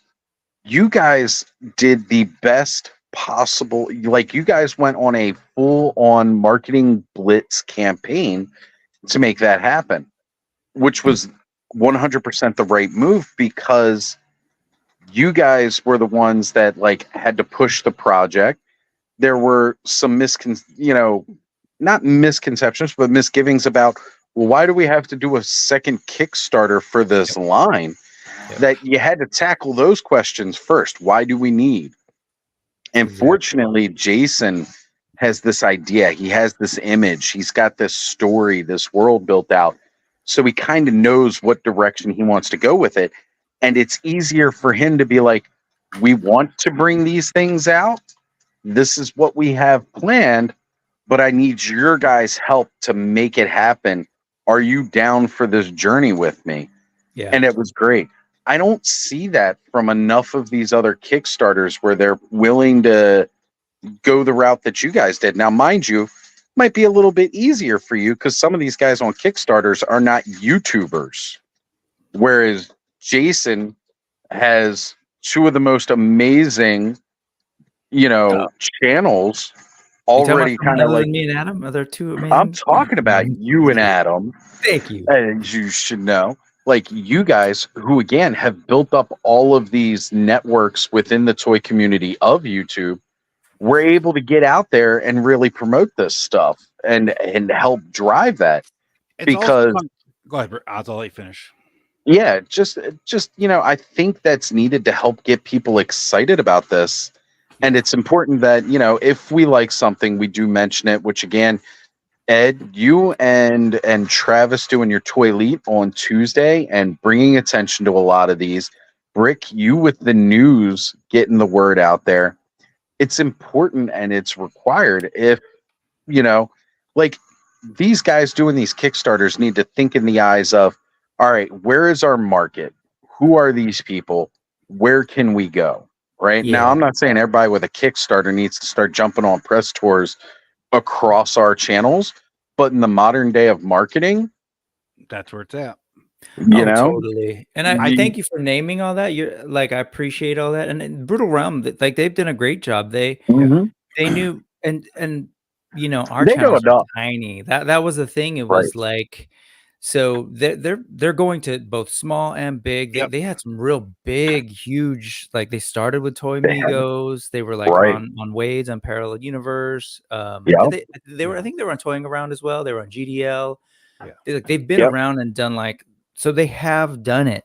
It's just, it's obviously very different, as you point out, when AWOC is a thing and is sort of doing their second round. It's a different story. So there's a little bit different traction and mileage. There's a built-in audience, and it's about consolidation at that point. We're like, let's reactivate the tribe, right? Gather the tribe. That was the whole premise of it. And the other piece is, because it was their second bite at the apple, they could be way more ambitious. So there's like even more of a story to tell there from a marketing perspective, of just like people like being on GDL being like, yeah, this is another toy Kickstarter, but it's like, holy crap, you guys are trying to, unload how many new bucks in this thing? Like there's a little bit, so it's different. And I think that's where the problem lies, though, is like, even with Brutal Realm, going back to Brutal Realm, right? If you look at Brutal Realm from the outside, you look at it and you go, oh, it's just another Barbarian He-Man line, right? And I love the figures and I want it to come to fruition, right? But it's no different than like the guys from Invincible Toys that are struggling to get Fist really out there and get Patriot Force really out there. There's so much barbarian and fantasy sword and sorcery type of product out there. There's so much military type of product out there that these companies are having, the new ones are having a hard time, because you're buying basically somebody else's fan base, right? And you got to make sure you're coming with something that's big and awesome to steal that fan base, steal that market share. And it's anything. I mean, I work in marketing all the time, right? So it's any kind of product you do. You got to steal market share if you want to make success. And you got to come with something that's good enough to make that person go, you know what? Instead of buying that Mythic Legions Barbarian, I'm going to go over here and dump my money into Brutal Realm. Or you got to make it good enough to go, okay, well, I usually spend this much money on this. Okay, I can afford these extra figures and throw them in with my Mythic Legions instead of, whatever, or my He-Man, right? And I don't know if a lot of the Kickstarters, even if they're doing the press tours and all the stuff, are coming with that kind of excitement. It's hard to. It's really, really hard to do that. And you're right. Saturated. That's the problem. There is definitely an oversaturation. I've talked about it briefly where, like, my love and my passion for He-Man, when I started collecting that again, I was like, man, I really kind of want to start this toy line. And I started coming up with a plan of how to do it. And then I started watching a lot of different toy streams, getting to know guys within, the network, because my idea was I can promote it. And then it was like, after I finally got in and I started to see a lot of these other indie lines that were out and learning about ones that were coming out, I realized, you know what? My idea, people are kind of already doing it, right? And so, like, it would be really difficult for me to get that out there and do it. And not that I wouldn't be willing to put in the work for it. I also already, like, there's so many other products that I love. It's like, I'm not saying I want to compete or make adjacent to that kind of thing. It's just a matter of, now that I've gotten to know these people and really, like, see this, it's like, I think I could get a decent amount of support, but I also don't want to be like, nah, man, pockets stretch thin after a while. By the way, those masks look really good on the Masterverse figures, which is kind of crazy, right? Nostalgia. I was gonna say that ram head almost looks like he's got a Princess Leia hairdo, though. Yeah. Yeah, that's why I got these guys. Or this mask. particular one. Everything, like even another skeleton, you know, kind of weird. Like that's the one character where I have a lot of. Yeah. And I think this head is fantastic.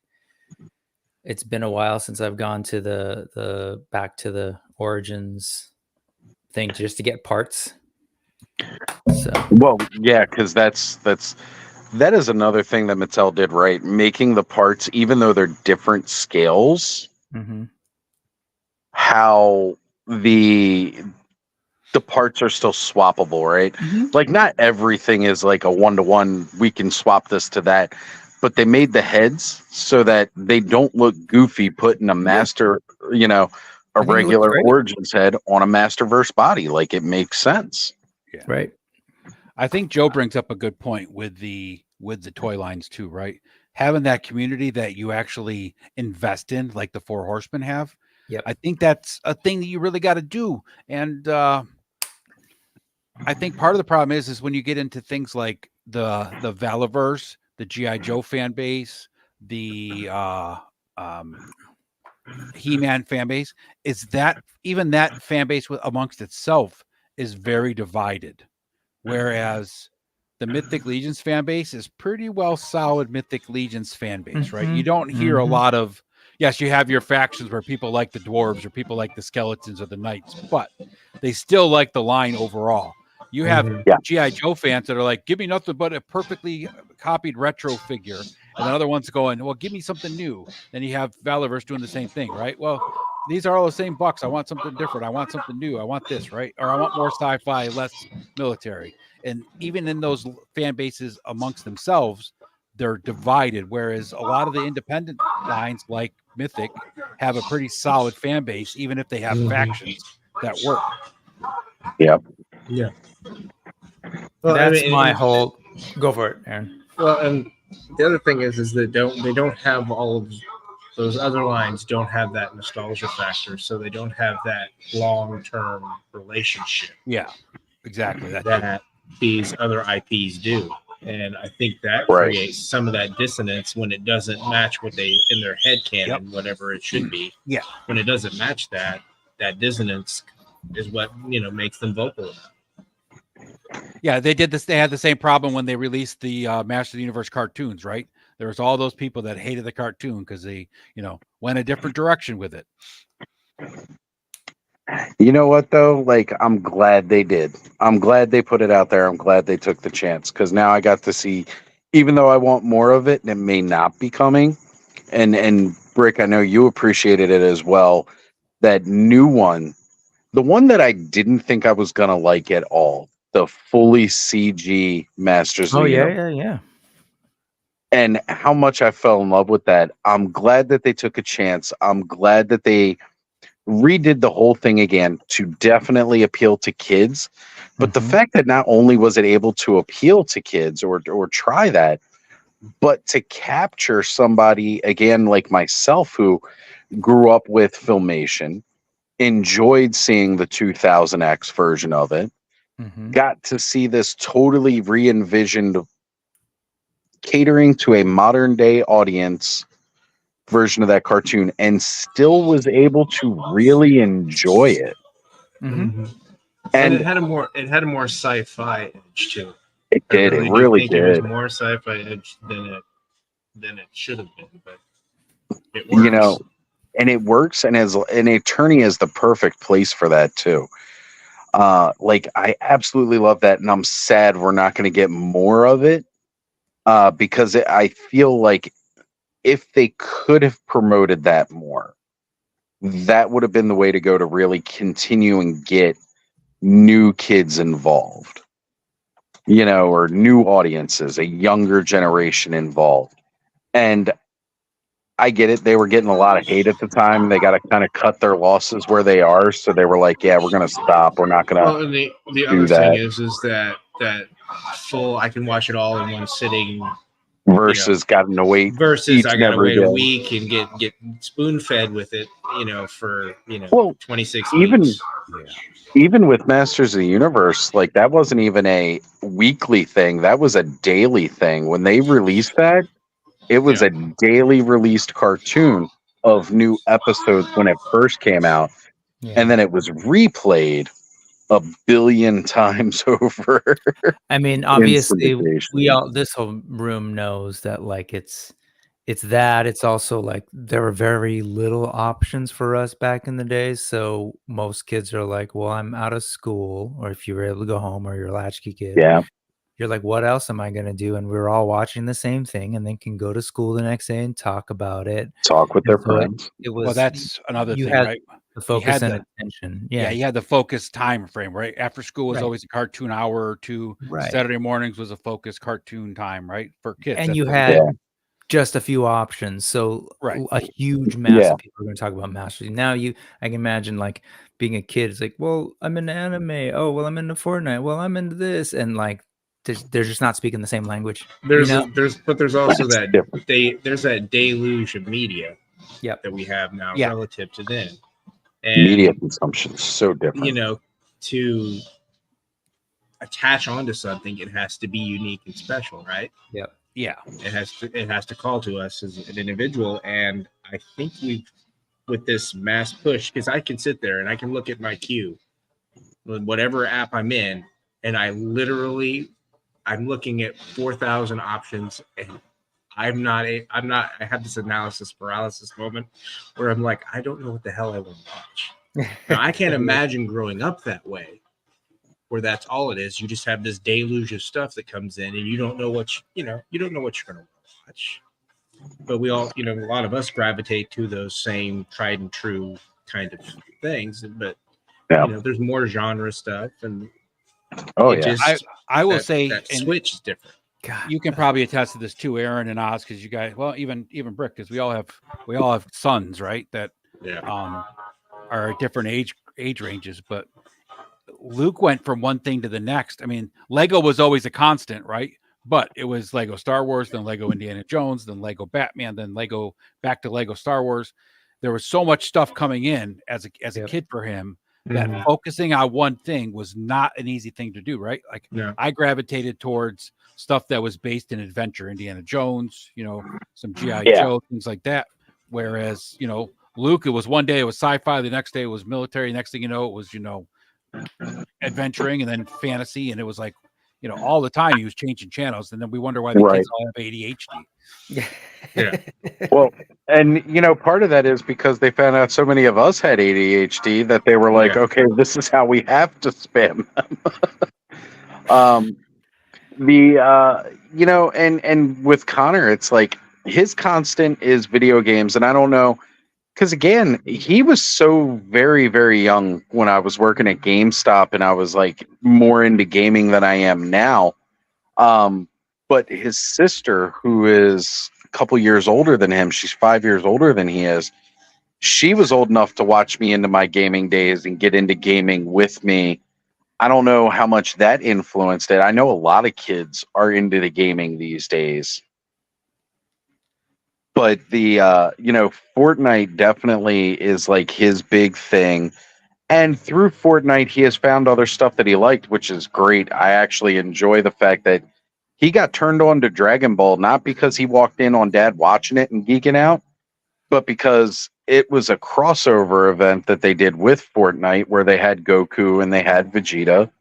And he just was like, oh, these are cool. So then he wanted to watch Dragon Ball with me because his sister told him, she goes, your dad's really into that.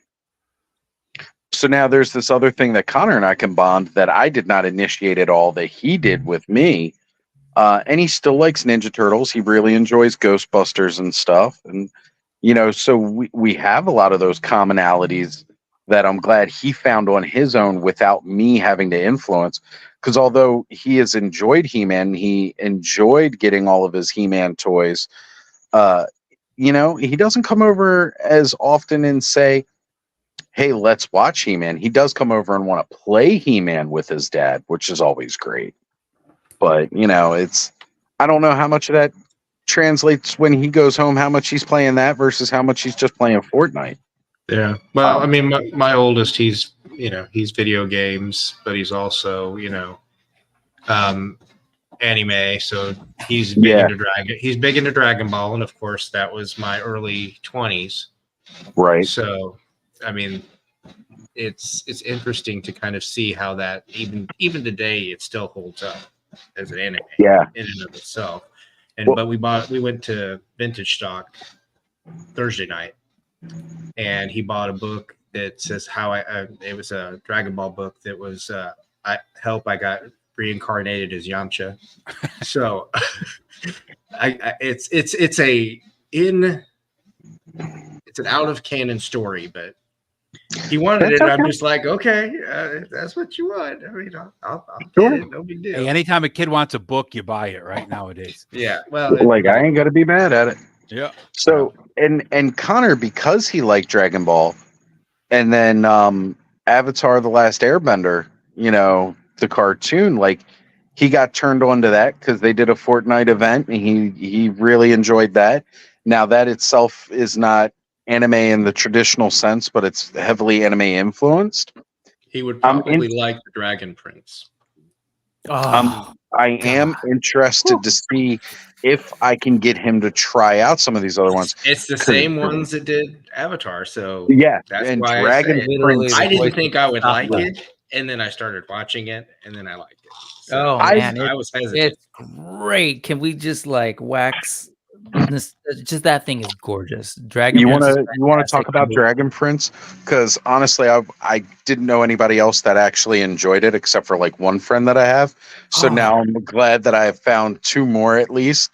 I just randomly clicked on it because I was like, Dragon Prince, that's interesting, and it kind of reminded me. When I first saw it and looked at it, I stopped because I thought it said Dragon Lance, and then I saw it said Prince, and I was like, okay, well, let me try to watch it anyway and see what it's about. And I started watching it. I was like, this is so good. Why aren't more people talking about this? Oh, man, I love it. I think it's easily one of the just coolest new animated shows. It's been around for years now.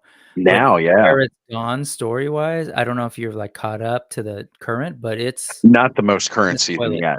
Not going to spoil it, but it's just brilliant writing, and it is, and it's got intimate character pieces wrapped up in this very nuanced story, and it's very interesting because it's not something that you would think that a kid would sit down and watch. You know what I mean? All right. Well, folks, while I'm going to be organizing my toys here in a couple minutes, and before Clubhouse tonight, I know what I'm binging the rest of. I got hooked on Suits. Let me ask you first, Oz. How have you gotten far enough to see a full-grown dragon yet? Yes. Oh God, they're the best. Yes.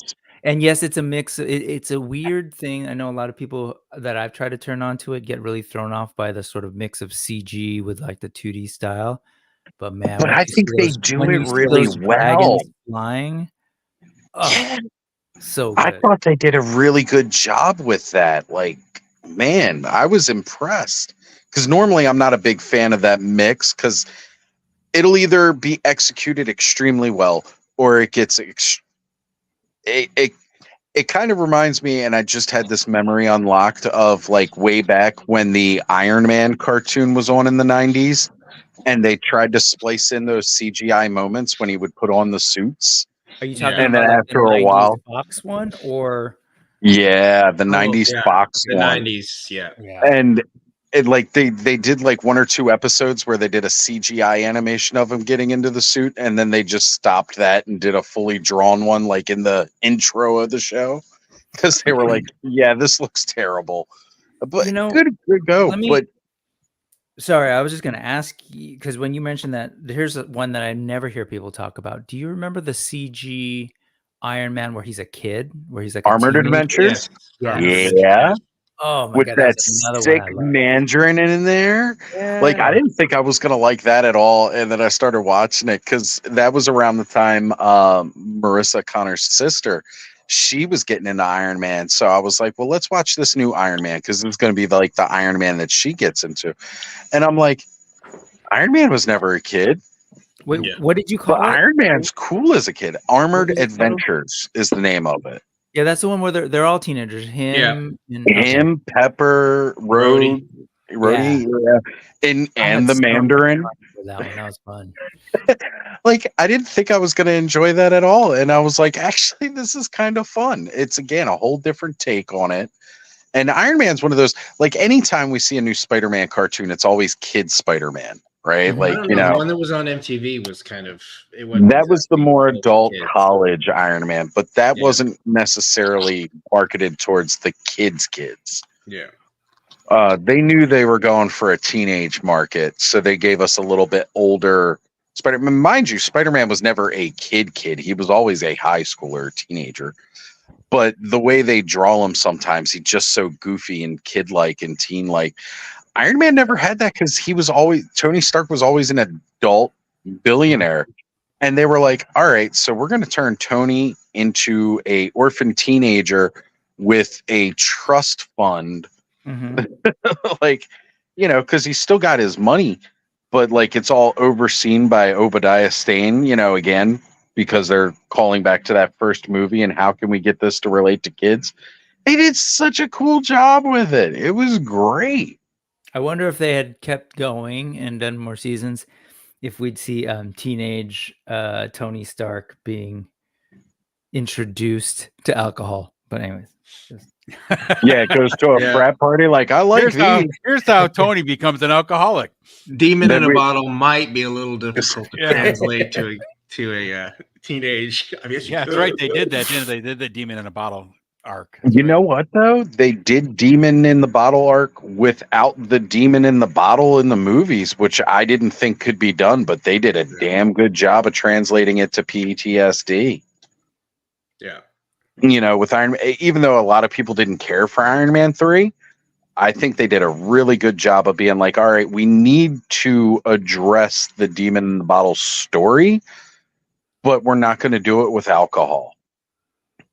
And it was like, well, you got a perfect setup with the events of, Avengers. Like, why don't we go from that? Let's give him a bit of PTSD to explain some of these, overcomings and what he has to go through to become the Tony Stark after Demon in the Bottle. And they did a really good job of that.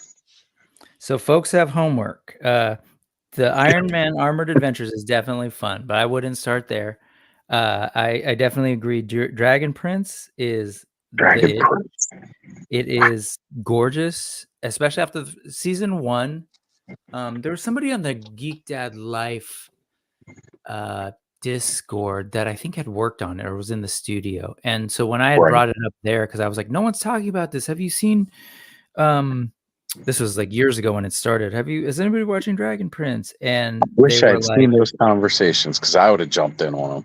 And they were like, oh my God, I'm so glad to hear that somebody actually likes the animation. Like we get a lot of hate because of the CG thing, but especially that season 1, there's a frame rate thing that they were sort of like working through. If you look at those, that's understandable. It's a lot smoother now than it was. Yeah, and it was like really early tech. The Teenage Mutant Ninja Turtles Mutant Mayhem, it had that kind of feel to it too. Right. They were that 3D, and they were chasing that kind of look.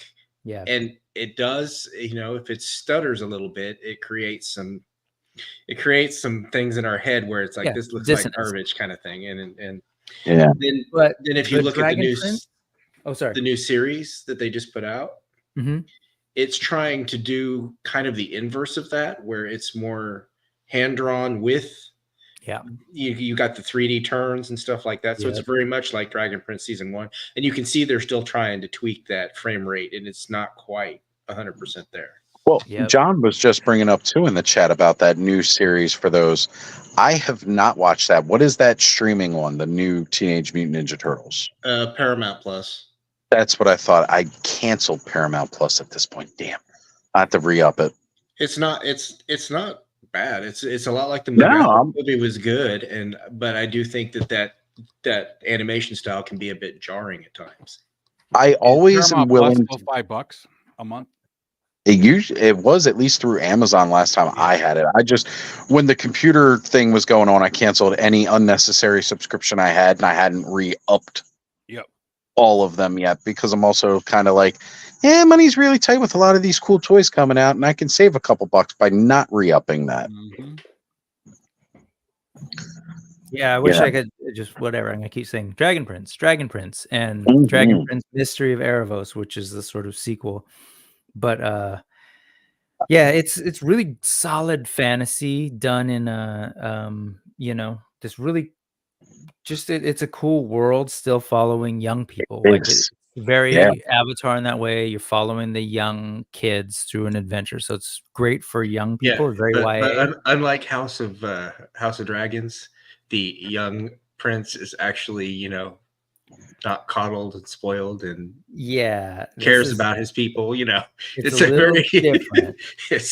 If you want spoiled princes, it's not the place. No, it leans more in the fantasy of thoughtful monarchy, but no, it's actually really cool. And the dragons, the way they've sort of set up the different dragons, man, that's why when I saw that Cyberzoic Arctic dragon, it's very in that vein, and I love it. Like dragons with almost looking like more bird-like. Cool stuff. Yeah. Oh man. Well, I think we'll probably talk a little bit about that more tonight then. Yeah, since I got some people tonight, for sure. I gotta go. I had to go. I was gonna say, yeah, Ed's about to go crash. Binge from season 1. Yep. I'm about to go catch up on the latest because I'll do that I got some totes so I can organize some more toys and finally get some stuff out of the way so that I can get to the shelves and actually start displaying some stuff. By tonight, I'm hoping you guys will actually see something different behind me. Oh, okay. I was giving Oz a hard time because what was it, a couple weeks ago I posted those pictures of my house in the Clubhouse chat about how there's toys in every room, and I got a message from Oz about how he's been thinking about cleaning it up. So I've been busting his balls since he's been saying that for about 6 months now that he's going to reorganize his room. I got to because I want a better display behind me, and everything else is getting more and more cluttered the longer I go getting in new toys without even displaying the other ones. And it's like, I need to get this done so I can have some room to breathe. So like this week, I'd already started clearing things out. As soon as payday hit yesterday, I was like on Amazon, like, can I get some storage totes that I can stack right here next to my desk? So that way I've got room to move these and then I can move this. And, so now I can actually make some things happen. They have some like $40 shelving units. They're cheap. I don't have any room for any more shelves. That's the problem. I got that one behind me with the board games. I've got the other one behind me with all the crap that I need a place to put so that I can put the toys that are everywhere else on those shelves. Because I found some 48-24 set by 72. They're 119, which is really fairly reasonable, and I think they were on sale for 99. So that's what I'll be getting when I finish doing mine. My other shelves, old shelves, are going to be used for an entertainment center. There you go. I just realized let's see what folks are saying. Should we get back to the chat? Did we have a chat? Oh, I've been popping up the chat when it came up, but you have. I can't. Unfortunately, I can't do that. And I keep forgetting about it. When I was sitting at the computer, I kept trying to bring them up, and I'm like, I can't do that. This was a test for Oz to see how much he wanted to really have control, and now we know Oz has bad control issues. I want to pop the chat. Totally. I want to make people big. Oh, it's nothing about that. It's just I know. It's more the idea that I'm used to when we stream. I have the ability. I was like, this is a Clubhouse. Damn it! I should be able to do this. Other folks are aware of Dragon Prince, but haven't watched it either. That's fascinating. I was aware of it. I've never watched it either. But what was the Wolverine and Hulk thing? I think it was something that was epic. Same Wolverine versus Hulk on Fox Kids was epic. Same with Wolverine interacting with Hobgoblin in the Spider-Man episode. Yeah. When Fox had all those Marvel versus Hulk sort of one-shot movie, did you guys catch that too? Oh my god, that was cool. That was so great. Yeah. And it definitely showed the difference in the attitude between Bruce Banner and the Hulk. It's like, Logan's all like dissing Bruce, and then he's like, "All right, I need backup here." Yep. The next Men 97 took that to the next level somewhat when Wolverine had to go. With Radnom is going to be doing some organizing today too. I keep telling him to get some of his shit organized. He's got 18 million dioramas sitting on his table that are. Well, you know what, Radnom? Why don't you convene with us later and we'll get a progress report from you as well. That's right. To see how that went. Yeah, I'll send you the link for tonight, Radnom. You can show us how clean your house is, your bedroom's looking.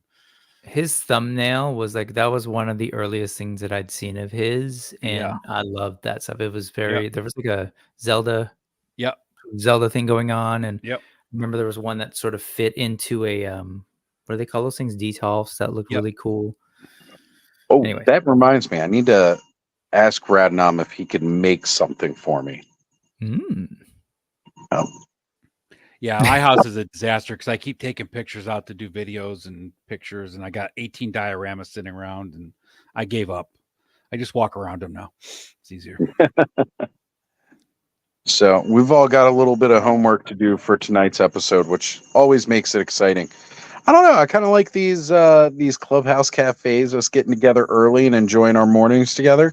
And it's great because then we can kind of set the tone for anything we don't finish discussing. It's like, we'll talk about this a little bit more later. Yeah, and then I can join. That's the other thing. Yeah, that's right. And yeah, you can stay on for a while. So much on the nights, Aaron. So Ray, I don't even think I have a sense of like what all do you collect? Yeah, me neither. She has a very eclectic collection, but you're right. We need to see it. I love eclectic. What's up, Stanley? My language. Right? Like I like it when it's got random this and random that in there. Yeah. It's funny. I'm scrolling through. I'm seeing random that comment about like sort of fantasy fans versus the more structured military mindset. I have thought about that too and wondered how much of that plays into their collecting. But honestly, I see so many quote unquote fantasy folks who are like, that's not the right He-Man. I was like, okay, cool. I think it's in everything, you know. Yeah. Yeah. It is. There a are military collector and a fantasy collector. It's for me, it still comes down to if it looks cool, I'm good with it, right? It doesn't mean anything. And if I don't like an accessory, there's plenty of accessories out there that I can go buy or find that will work no matter what. So right. Why complain about there's always the military guys that are, it has to be military to a letter of a T. And I get that. And then there's the been there, done that, and now I need something different because I want to escape that. I like military toys, but you know, and I don't care about collecting them as far as being true military because been there, done that. Now been there, done that, and a lot of the stuff isn't true to military scale, no matter what they do. Anyway, it's like you know, I mean, that's why I have a hard time watching military movies because of the same reason. I'm like, well, that would never really happen.